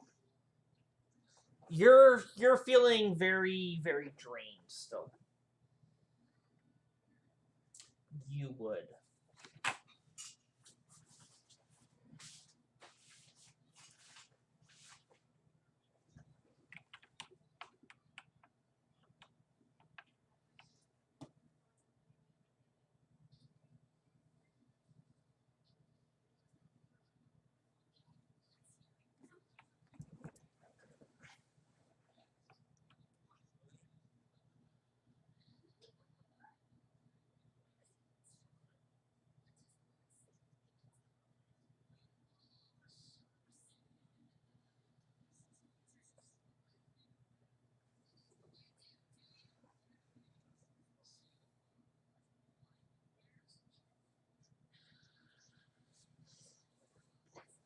Yep.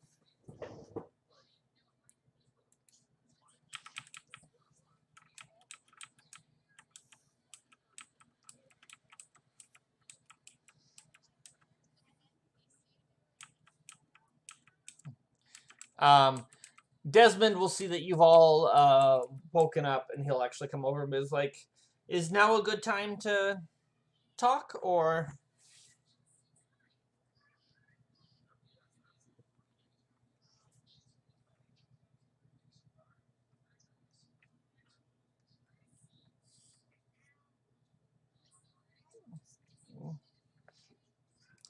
okay, he'll be like, "I'll go do some running around, and then I'll be right back." So he'll take off for a minute.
Yep.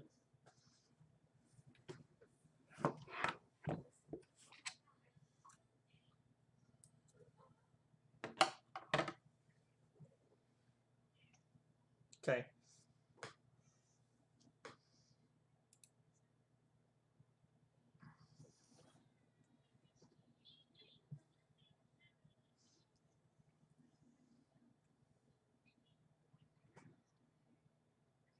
He's spreading out like a plate. Mail. Okay. After probably about like 20, 30 minutes, you guys, your food's arrived. You had some drinks. Um, Desmond returns and goes, uh, "Feeling a little better this morning?" He'll okay. He'll sit down and he'll pull out a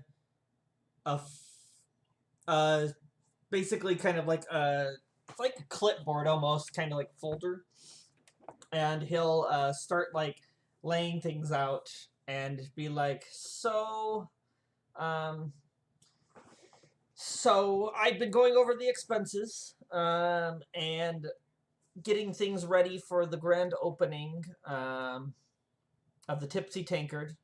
Um, but it's looking like there's some startup costs, like fully stocking the brewery, the tavern, and the kitchen that we haven't looked into yet. I wasn't sure what your guys' plan on that was, if you were going to pay for it outright, or if I needed to look into taking out a loan.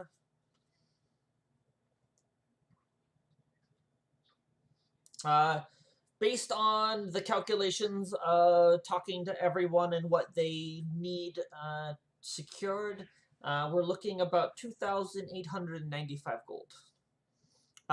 That's just the initial upfront cost to fully stock everything. Um, um, I'm thinking so. We're looking at if I was to take out a loan, we would have the loan. The loan would be paid off within a year, but shorter than a year. Less than a year, and I believe he starts flipping through his notes, and he pulls out a paper. I've already spoken to the banker about a loan, possible loan, and taking out the loan to cover the initial expenses only, with nothing else. It would be 290 gold a month to pay off the loan in a year. So if we were to put more money into it, we could pay it off sooner.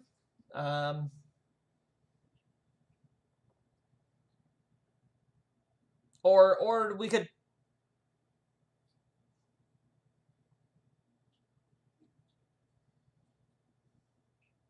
Oh, you have the funds then. Okay.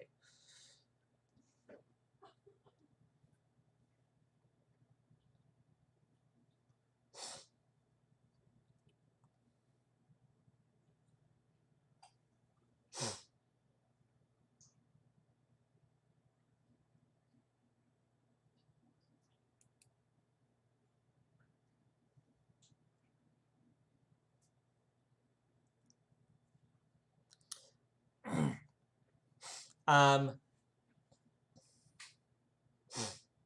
this is the fully stocking everything, getting everything set, and then after that, the costs are calculated into the profit you guys make. So the profit is after things have been purchased with the money that they've made, basically. So the money that you guys would be earning would be paying off the loan, or if or just going into pockets at that point.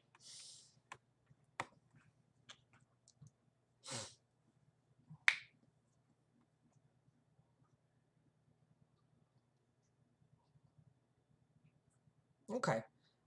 Desmond will, yeah.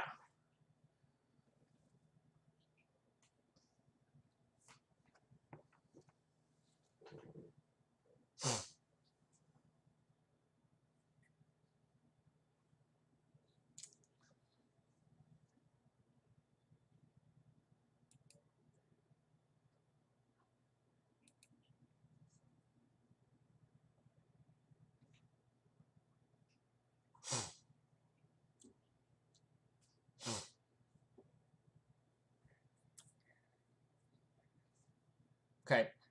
Okay. I'm going to bed. Yeah, but will you come to my room and say goodnight? Yes, I'll be in a minute. Okay. Um, so Desmond will continue to talk about a few things. He'll discuss that he thinks that most months the tavern will bring in enough to cover the monthly cost. If it was to bring in profit over the 290 gold that would be required to pay it off within a year, which is the length that he would get the loan for. He says, would you prefer me put more money into it, or would you prefer it to be saved up? Because at that point, paying off the loan sooner would be better, but then there would be less extra money coming in.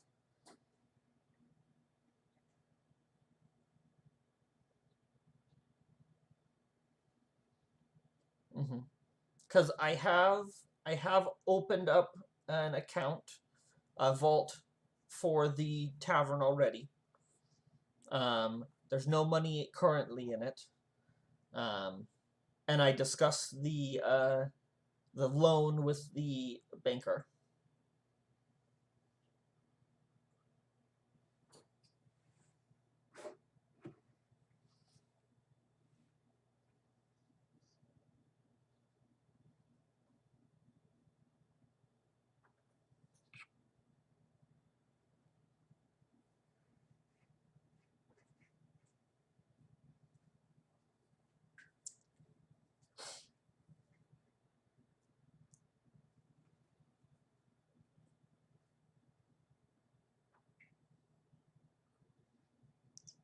Let me look.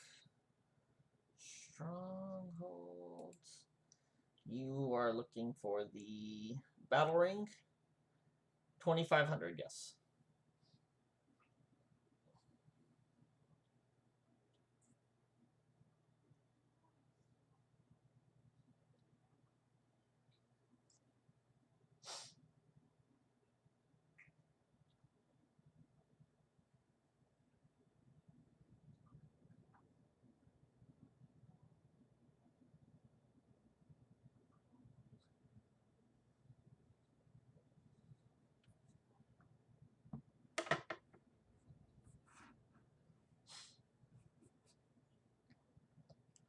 I did have a.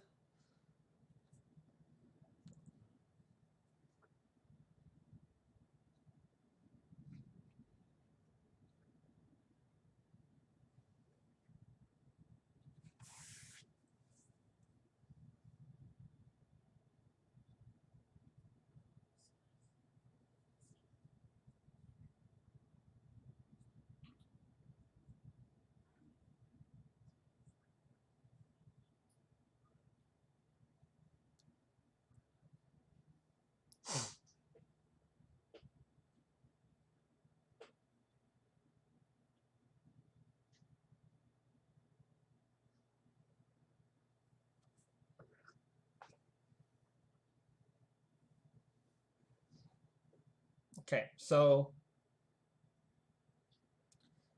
Desmond's basically like, so we're going to do a loan. We're going to do the loan to get the expansion as well. Okay. That would increase the monthly minimum. Um,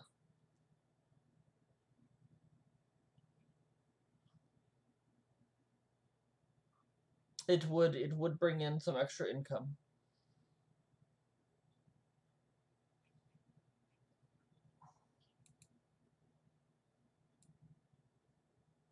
But it would also require more staffing, which would also be a cost.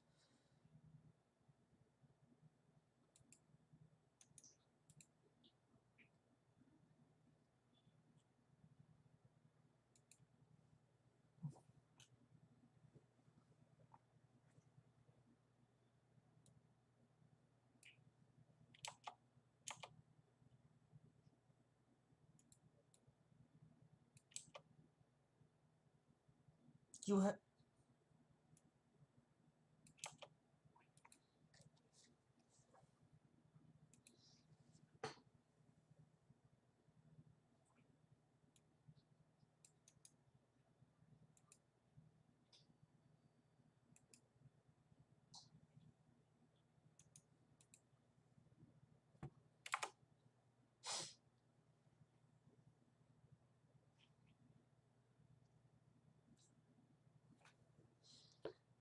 Desmond will be like, let me do some math here real quick, and I will figure out what the cost would become if we were to take out the increased loan.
So yeah, Desmond will probably go. Okay, I've got the totals here.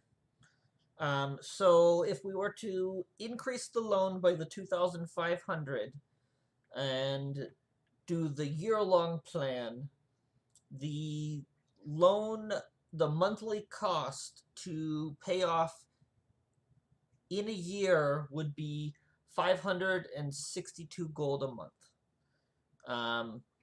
The tavern on a really good month could bring in that much, but on average, it's going to be averaging about 3 to 400. So we would need to recover the 150 plus gold that might not be made.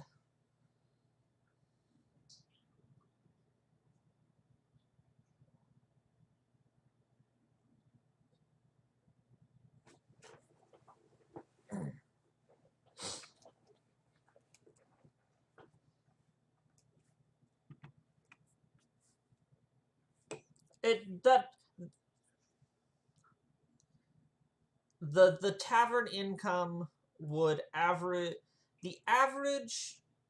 I was doing some calculating and trying to figure out an average on what to expect for income based on cells. Some calculations were saying 147 a month. Other calculations got up as high as 500 and something a month. Just based on traffic flow, other possibles.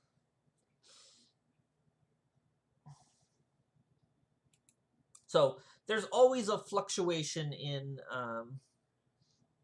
costs of running a business. Not every month is going to be as profitable as the last.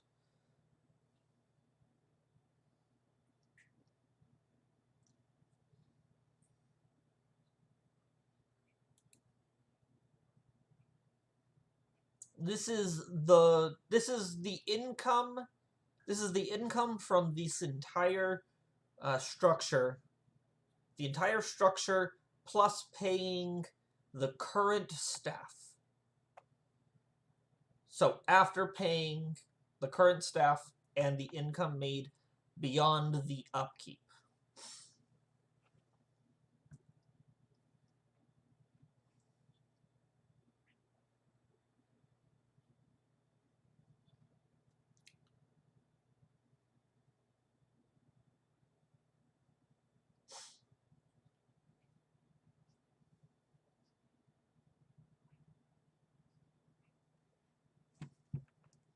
Yes, it is.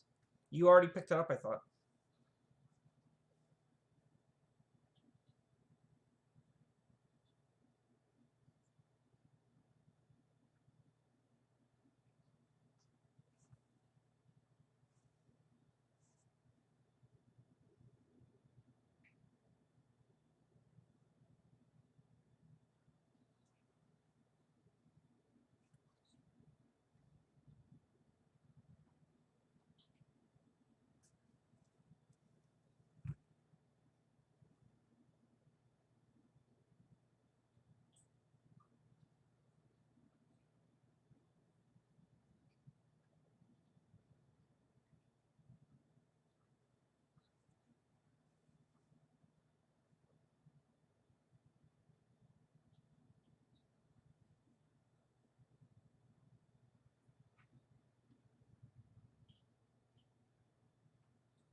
Um, yeah. You never identified what the symbol was. You just know that there was a group. The leader of the group was wearing it.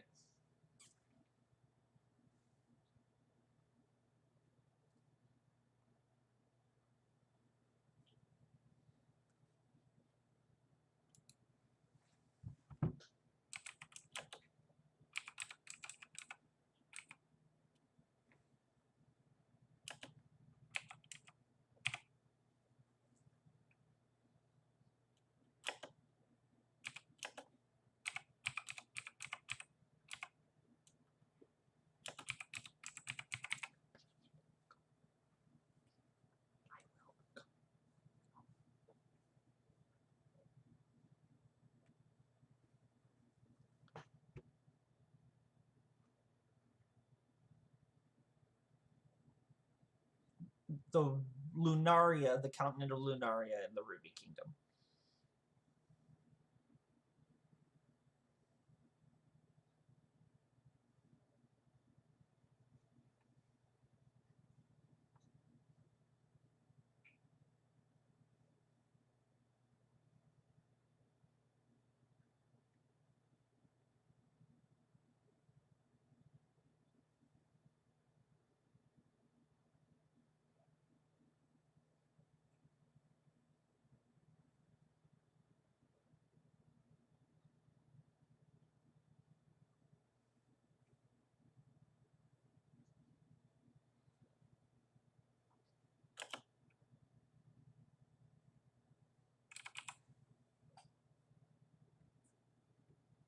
It was the what you were told and what you saw was that it was painted. The symbol was painted on the wall of your family home in the blood of your dead family.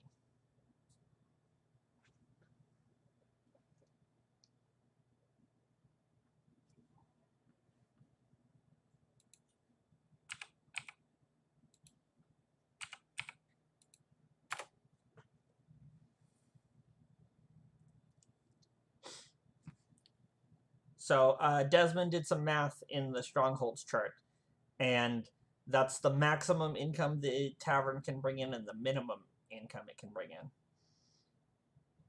each month, depending on how things work out.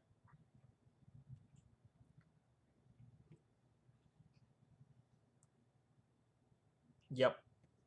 There's a static amount. That would be a very bad month.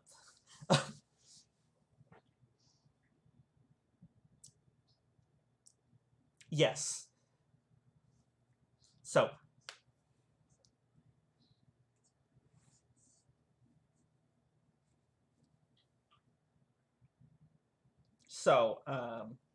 but yeah, I also posted if you were to take the loan and do the thing, it would be 562 a month.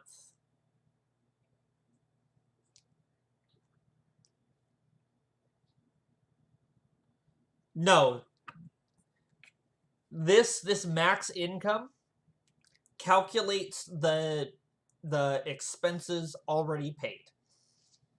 So I've already minus the. Yep.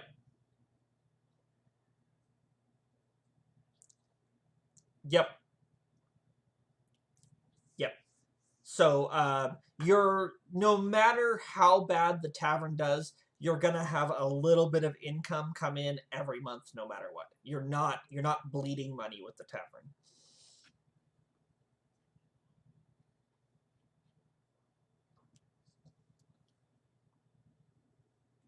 Would minimum could be negative 530 something.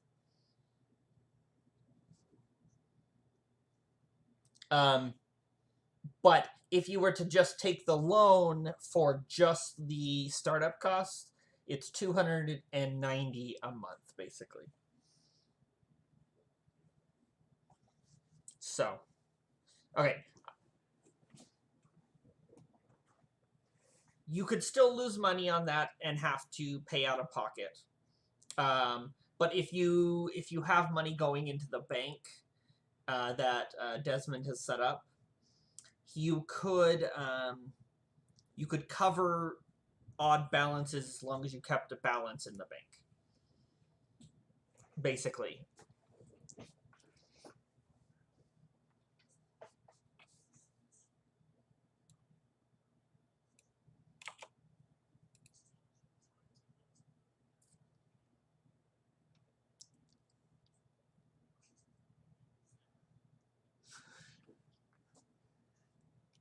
Because you could just start putting the money directly into the vault at the bank, and when you have enough, Desmond can let you know, and you guys can just invest immediately. If you guys are okay not.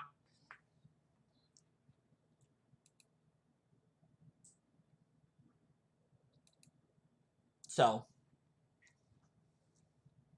are you guys going to take out the loan, or do you want to pay for it out of pocket? That's basically what Desmond needs to figure out.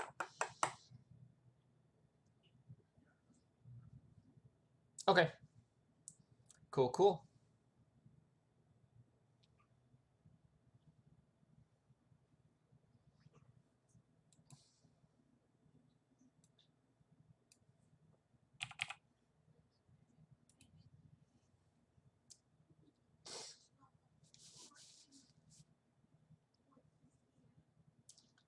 Okay. So he will initiate that loan.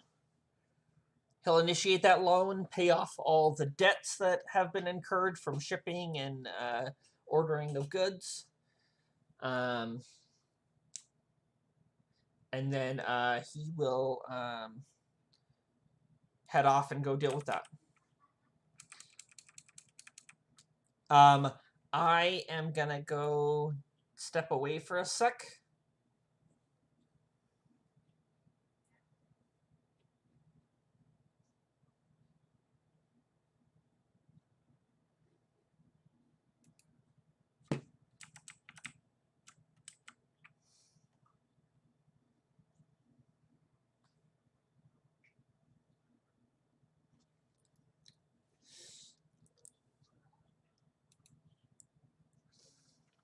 Oh, yes.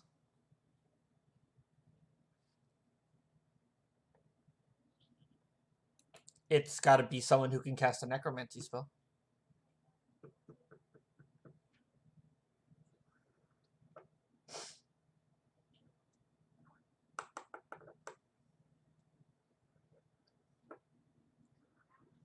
He'll acknowledge that and be like, I will keep that in mind.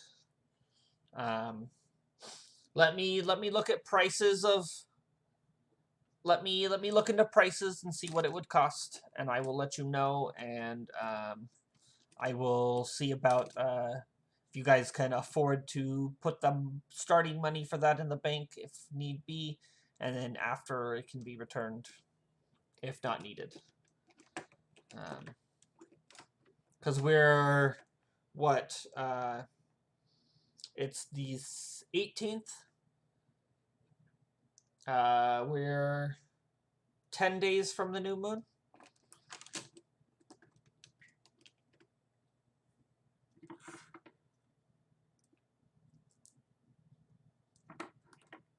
So he'll be like, I'll investigate and reach out. And we'll get back to you. Watch your business tank.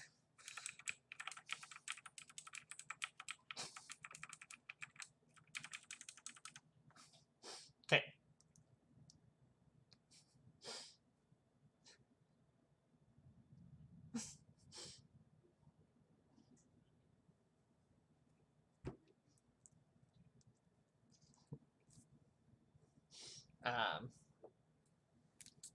Okay, I'm gonna step away real quick, guys. I'll be right back.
Okay, I'm back.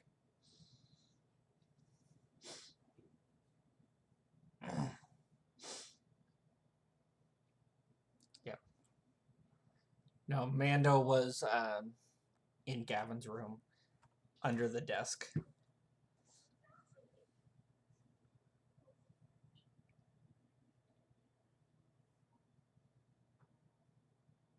Oh yeah, 100%.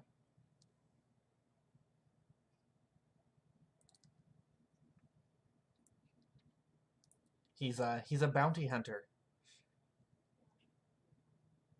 ruthless to the end.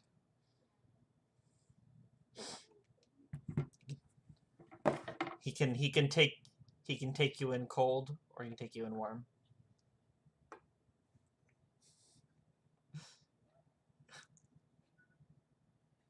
Yep.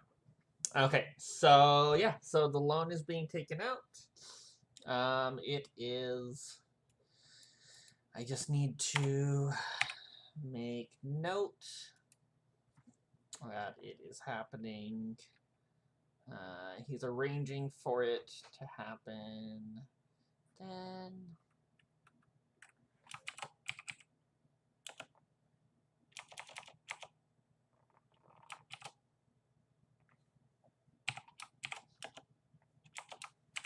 You guys will be able to officially open basically on the new moon. The new staff is required to officially be a functioning establishment.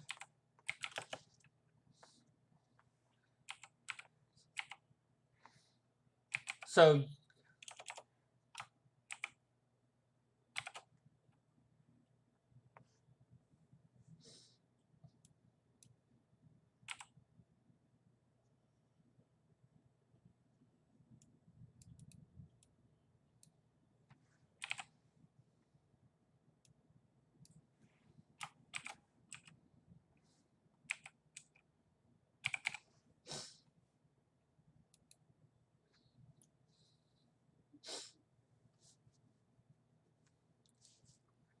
okay. Okay.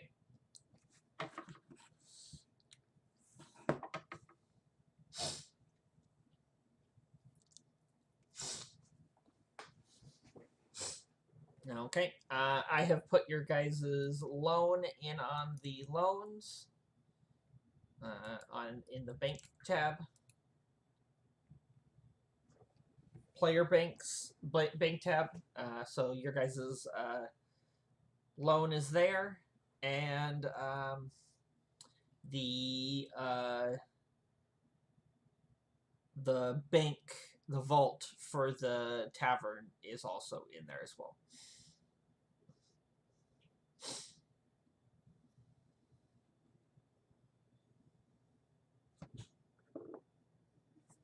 Yeah.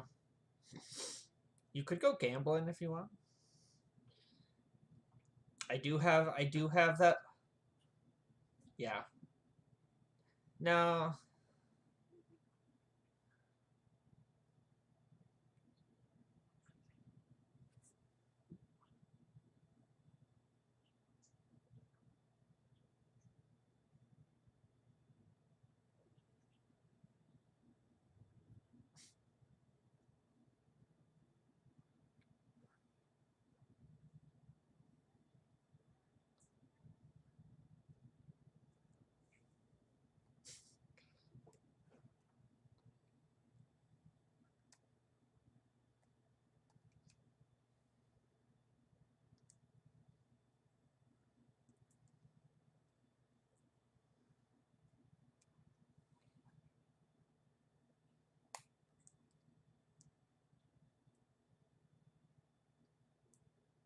I don't think so.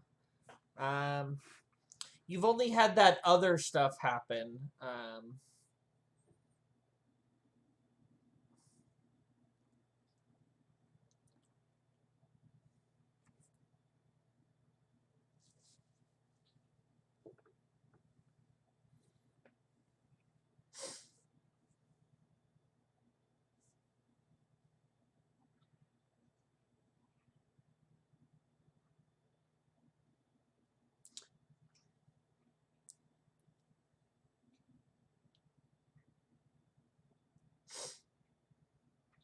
He's definitely not a traditional minotaur. And his body, from what you can tell of his exhaustion, it's from fighting off something. His body is absolutely just fatigued, exhausted, and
it is, but a lot of people don't do it.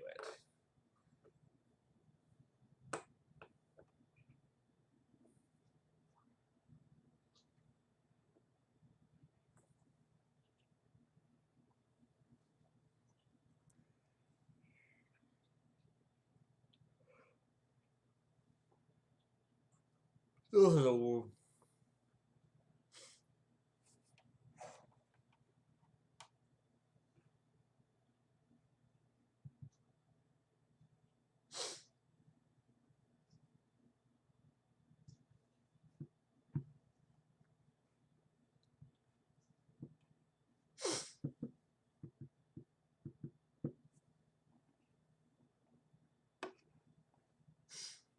Okay, so um, a little while later, Captain Tenkar um, shows up and descends down to the tavern and goes, starting to look like a real tavern down here.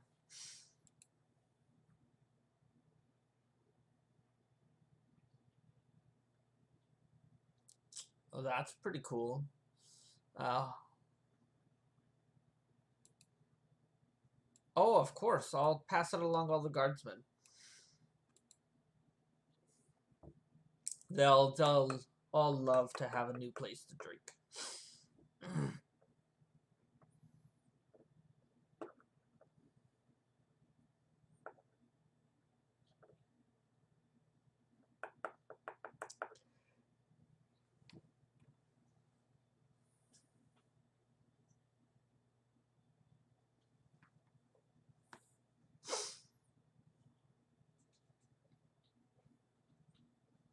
Okay, but he'll be like, so,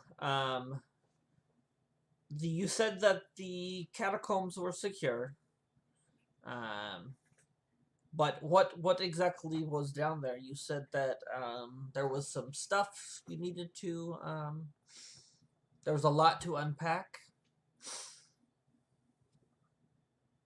I think were your words.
That's the worst. So yeah, he'll be like, okay. So all that was down there was this book, couple pieces of furniture, some insane lich's scribblings all over the walls, and a statue.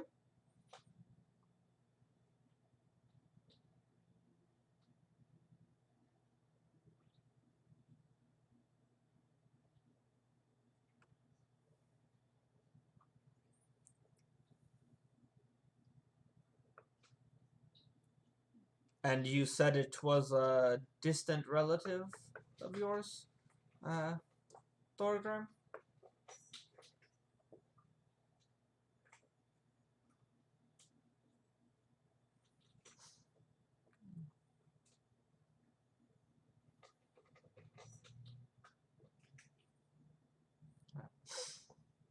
Okay. He'll be like, would you like the statue returned to the surface? I think it sounds like the plan is to fill in the catacomb. Um, it doesn't seem like it has much ability to be used for much. Too small. Um, fill it in, level it out, and sell the land to someone who wishes to build.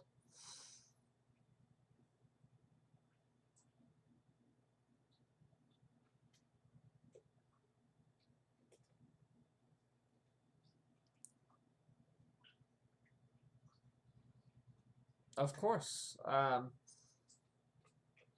is a statue of your clan. We will. I'll have some of my masons see to rising it up to the surface.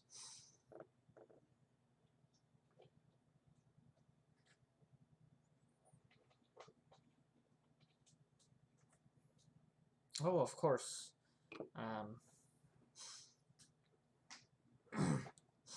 That might be more helpful with the wall at current moment.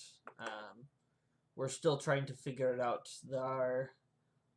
Our city's resident druid has managed to temporarily fill the holes in the wall, but it's not a permanent fix. We are going to be sending a caravan in the next few days to Lycanville to get the granite needed to repair the walls. If you guys are interested in some work outside of town, we could have you escort the caravan to help hopefully expedite the travel. And or deal with that problem in the mine at the Glimmer Peak still. I still haven't heard word of that being resolved yet.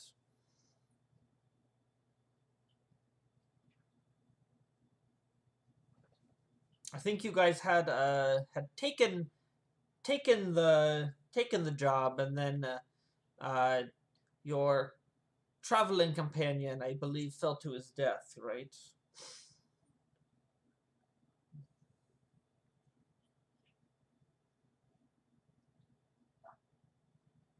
It has been a very long week. If you're interested, okay, yeah, you take the time off. We honestly probably could not have survived without your aid. So take the time you need. Once the wall's been repaired and all the damages have been assessed and evaluated, we will figure out some form of payment for your aid. It will probably be about a month away, just due to the nature and urgency of the current repairs and stuff.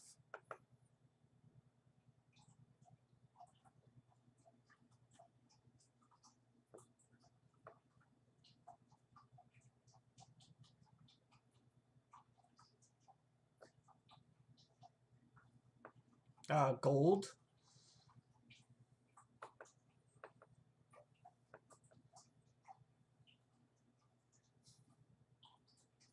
2,500 gold. No more, no less.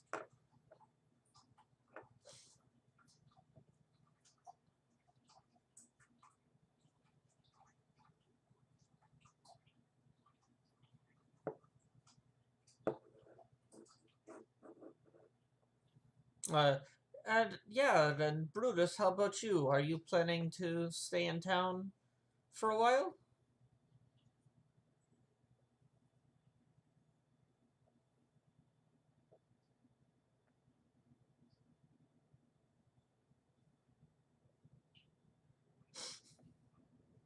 Um,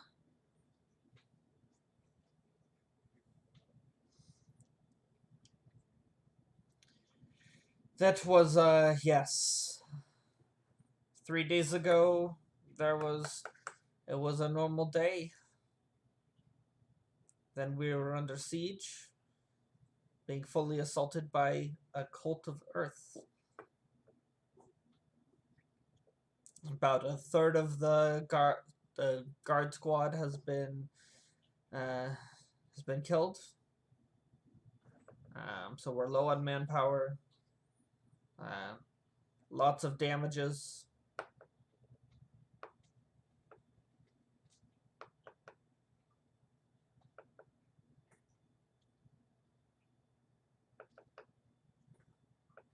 Well, your aid is we appreciate your aid and would like to reward you, just like we're rewarding all the other adventurers who survived the ordeals. Um, it's just payment.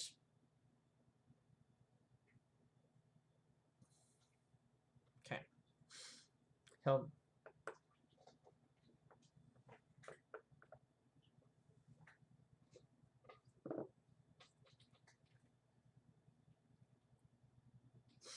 um,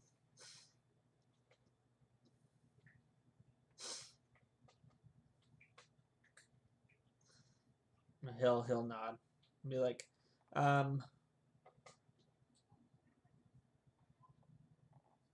what would that be?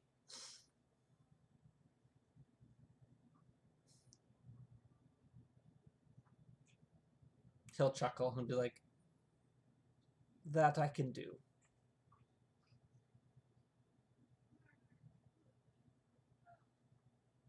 He'll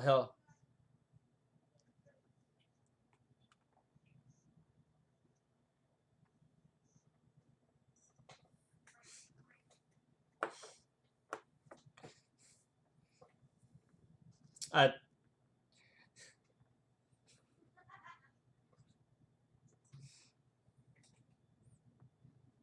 yeah, Thorgrim. Yeah, 10 card.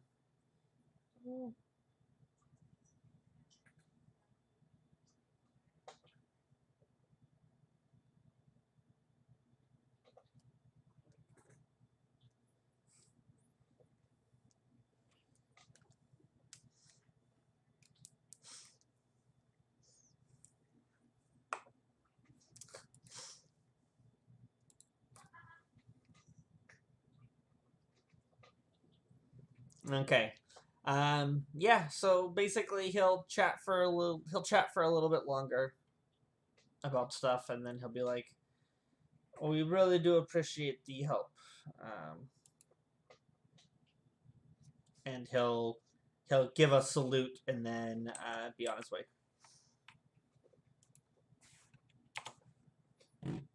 Okay, and you guys are left to the devices for the rest of the day.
Thorgrim. So Thorgrim, as this is happening, you all of a sudden hear a voice in your head. Thorgrim, mention of a Silverborn branch in Necropolis in Polara. The report says they captured a lich. Mention of a young child's death 10,000 or so years ago. It's your father's voice.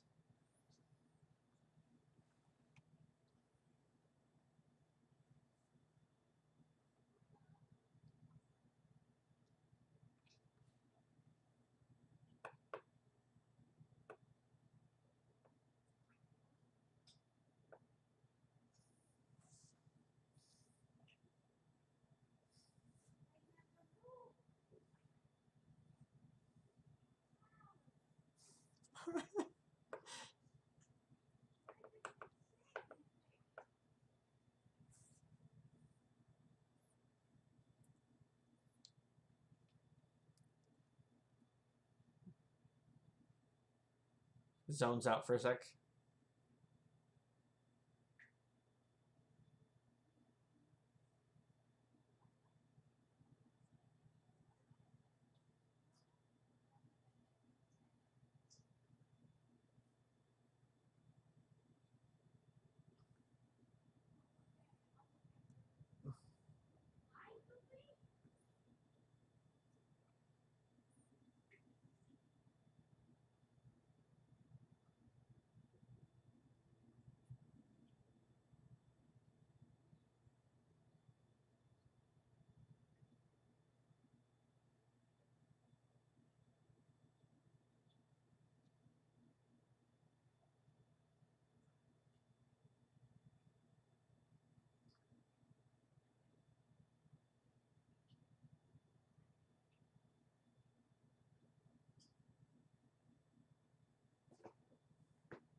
Yes, I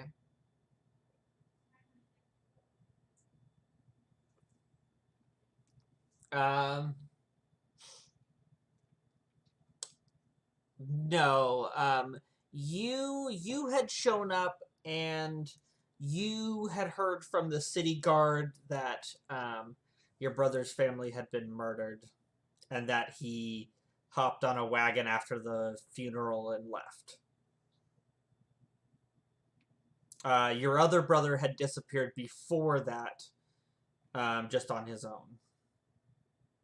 And your brother was out looking for his other brother when it all happened.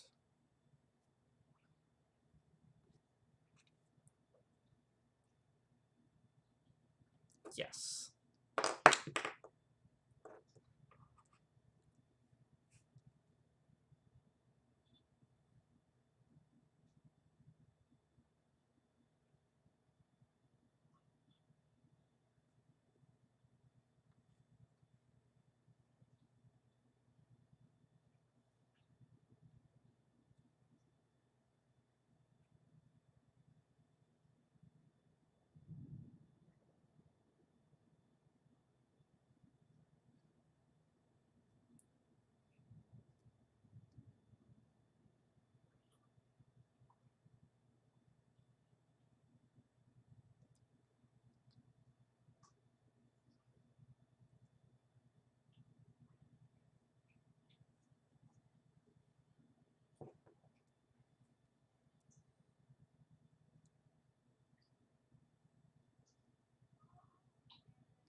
He introduced himself as V.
Uh,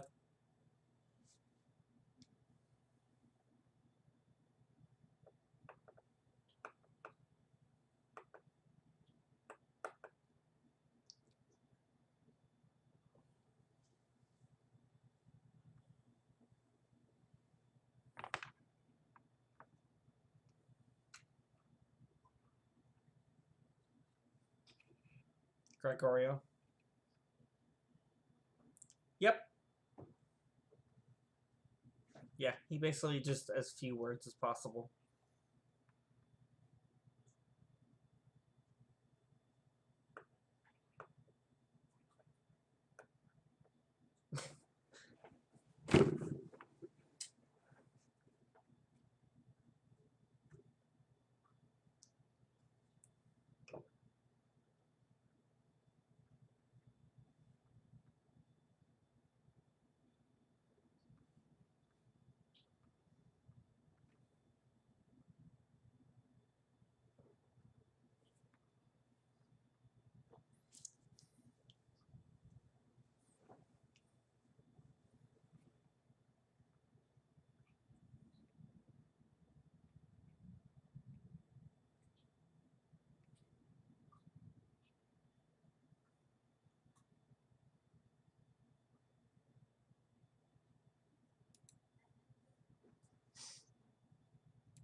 He gets that from the spear.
Not Milkneck.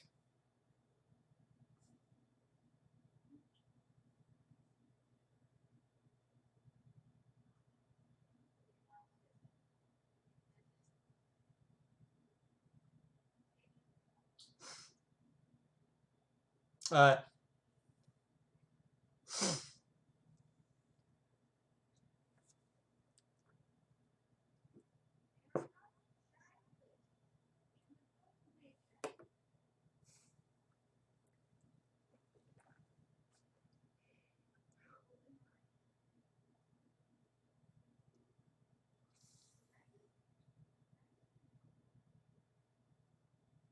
you would have a general idea.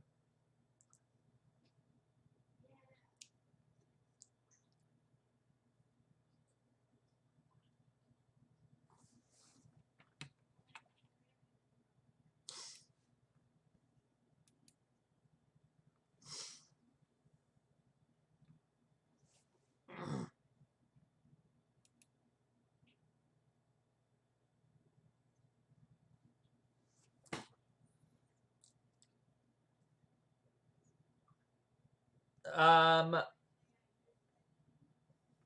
Pasha. Um, you, based on your character sheet, you believe you don't know how old you were when you got found, but it's probably been about 40, 45 years.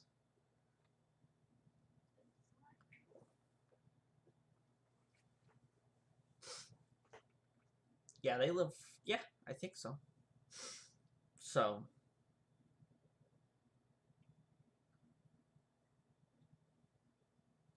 so you can recall keeping track of 45 years.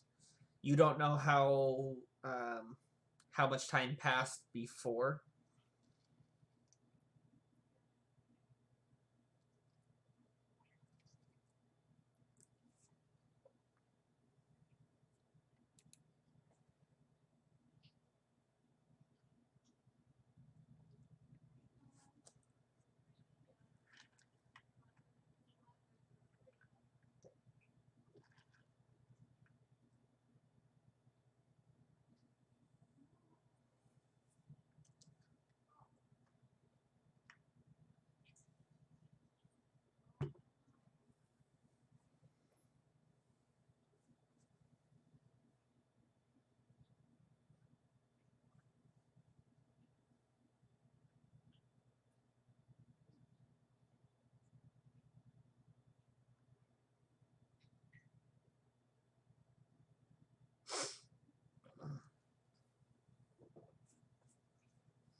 Have a heavily mind altering substances.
Oh, there was a Tenzin. Oh, no, you switched.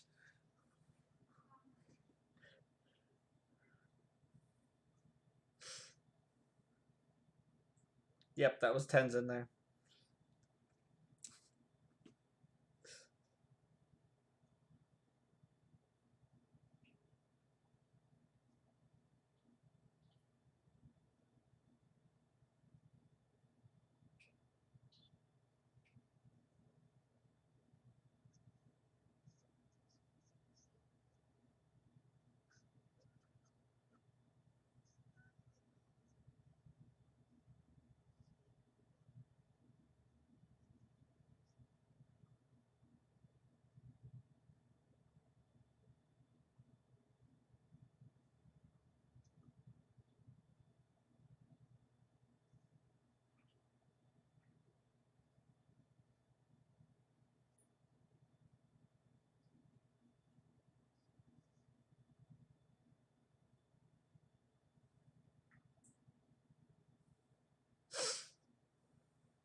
Um,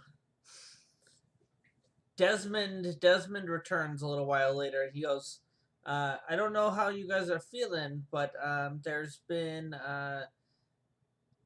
rumors stirring around town about a new bounty that has arrived. I grabbed a flyer and I figured I'd bring it back and give it to you guys in case you decided you wanted to bring in some money. And he sets the flyer down on the table and goes, it's just a thing. It might not be as easy as you think it would be." And then he heads off. Uh, he so Brutus, when you pick it up, uh, the bounty amount is 10,000 minimum, is what it says.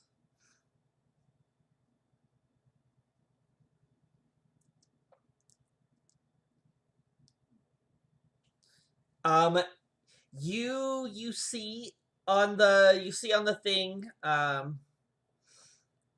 that it shows a picture of a plague doctor's mask and a black horse is the description, and it goes Dearden, mass murdering psychopath.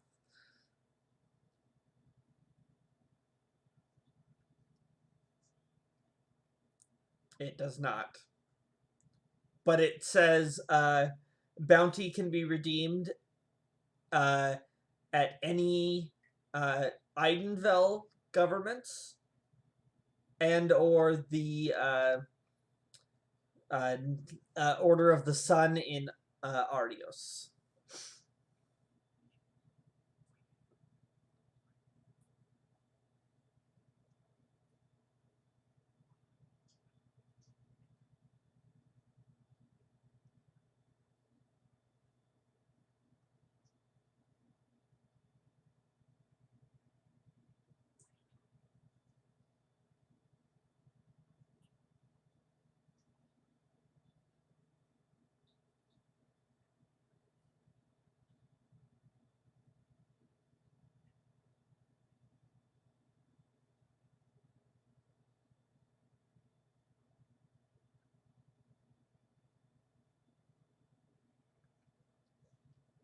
Yep, that's the one.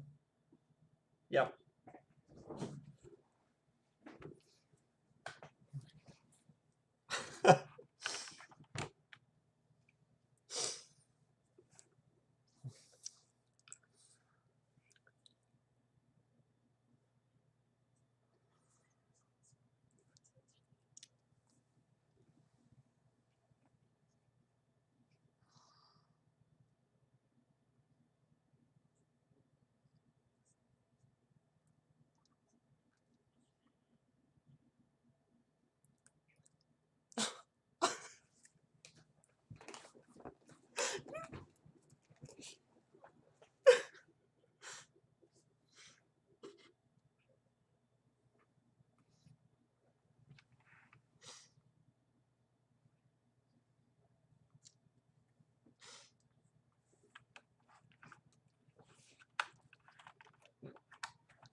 You guys do remember that Victoria, I know, was a Goliath.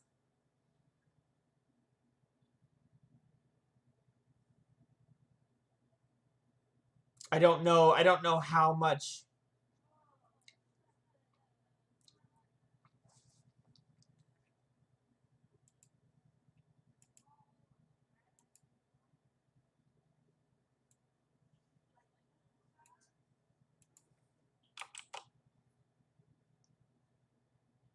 That one.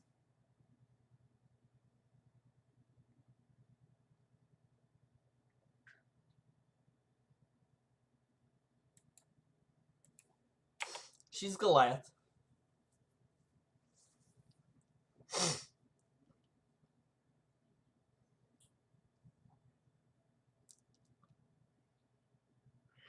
But I shared it on Roll20.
Uh, uh you don't want to make Stony Tony in the Magma Band.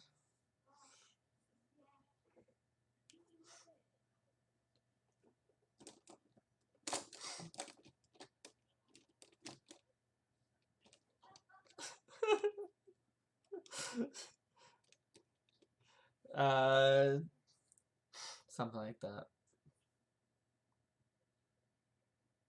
The agent was a female.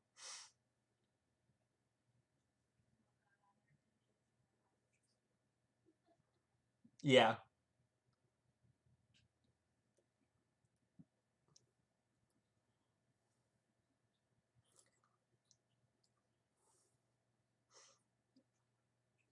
Yeah, they're a bunch of elementals. Yeah, that just wanted to.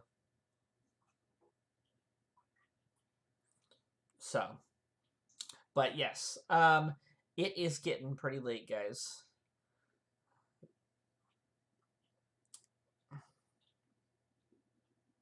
We could.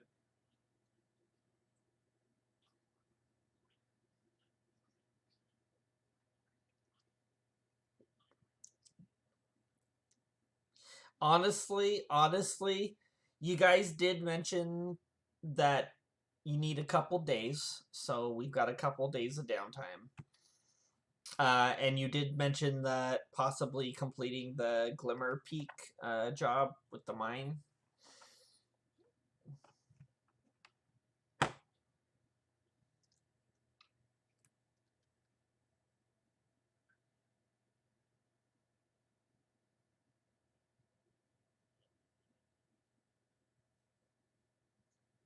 No.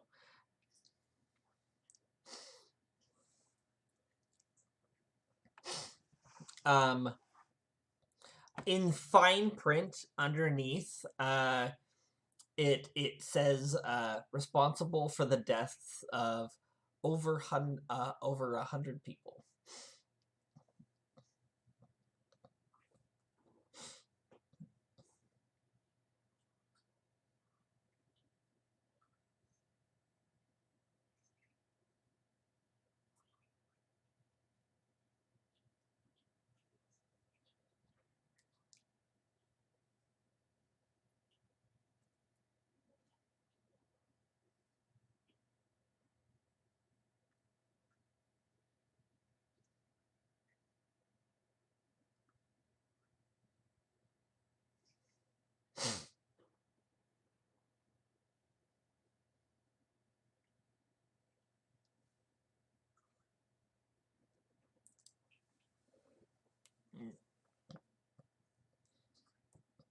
So, from my understanding, you guys are gonna further investigate the books and the stuff in them, do the job for the Glimmer Peak mine, and try to keep tabs on finding Dearden.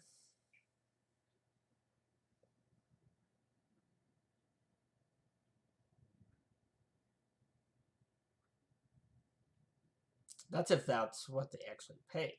They said 10,000 minimum.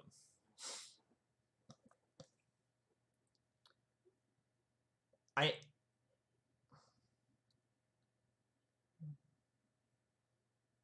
I don't think so. I think everyone said they were down to just like needed a day. You guys did just fight a massive.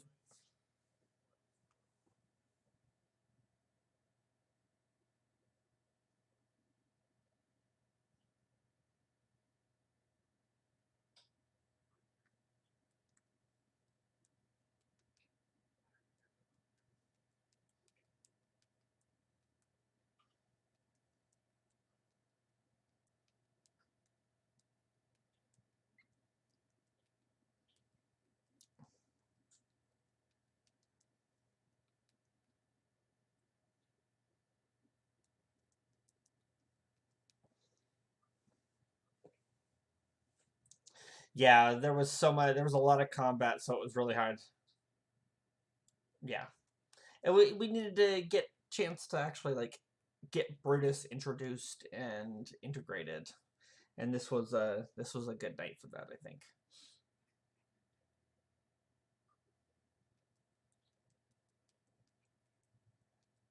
Cool.